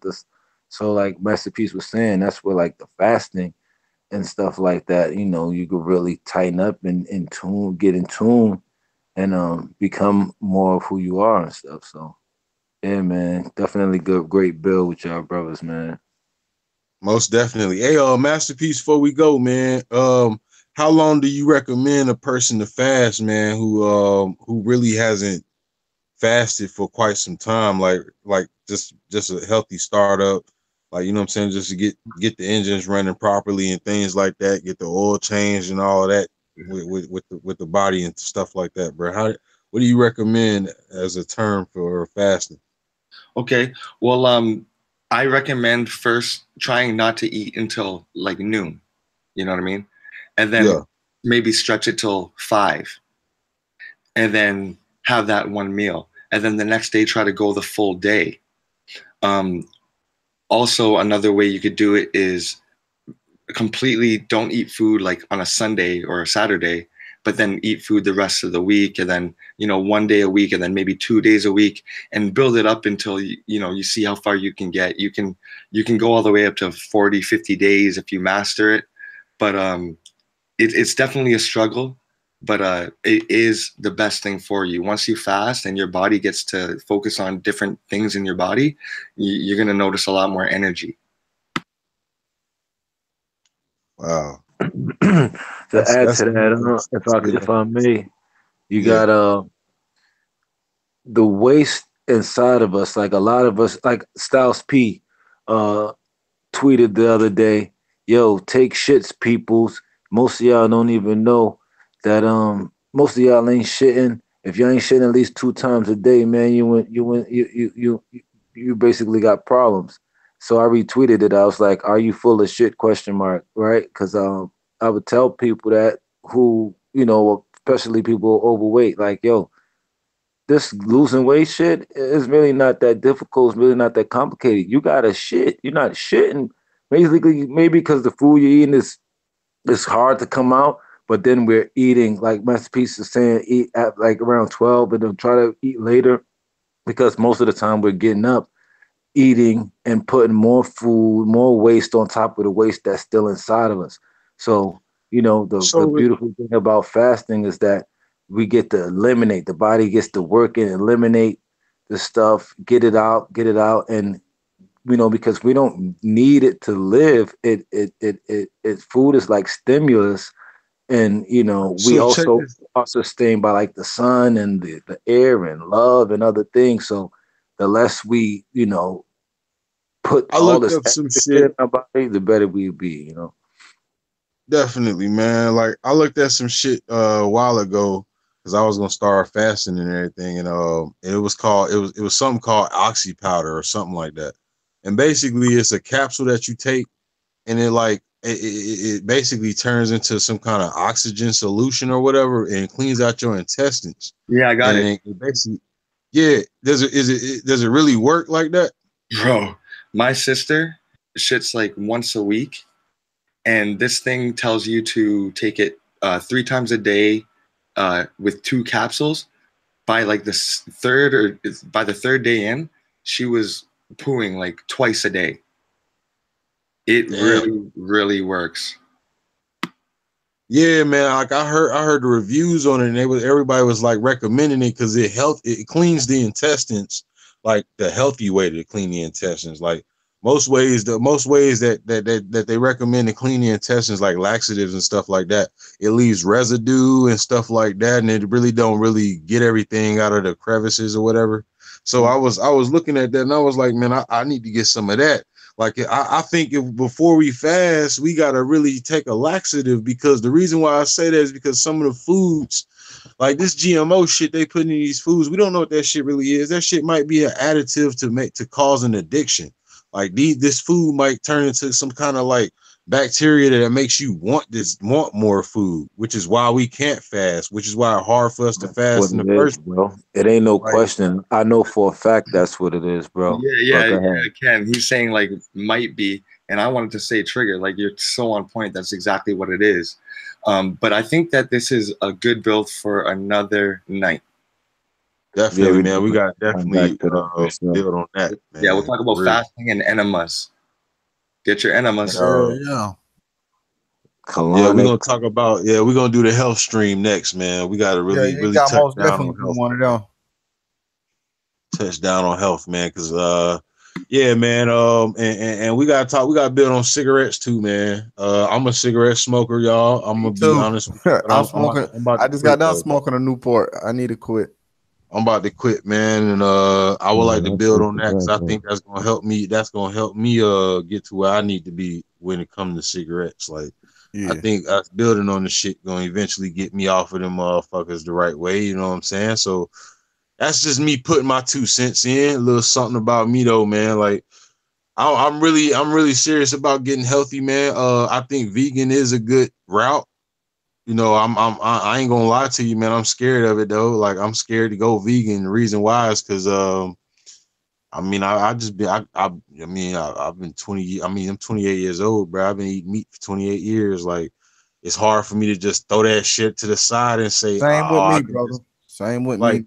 It's a learning process, but you know, with all education and knowledge, bro, we gotta adapt. So I'm willing to adapt, especially with new knowledge and especially if it's beneficial. So I'm all for it. So I'm definitely gonna build on that, man, when it comes to this health stream. So everybody can look forward to that. You know what I'm saying? We can definitely build on that, bro. Sometime whenever you got your panel up again. Yeah, man. Oh, I'm gonna have it up later today, man. I'm gonna try to do an afternoon stream, man. If you guys want to come in, I'm gonna try. Hopefully, if I'm not too busy. Heck yeah, man. All right, I appreciate everybody coming in tonight, man. We're gonna do this again. Much love to everybody, man. Much love, knowledge. It's always good, man. Hey, I appreciate you having me on the panel too, man. Always, bro. Always. Definitely appreciate it. Peace, brothers. Peace out. All right, peace.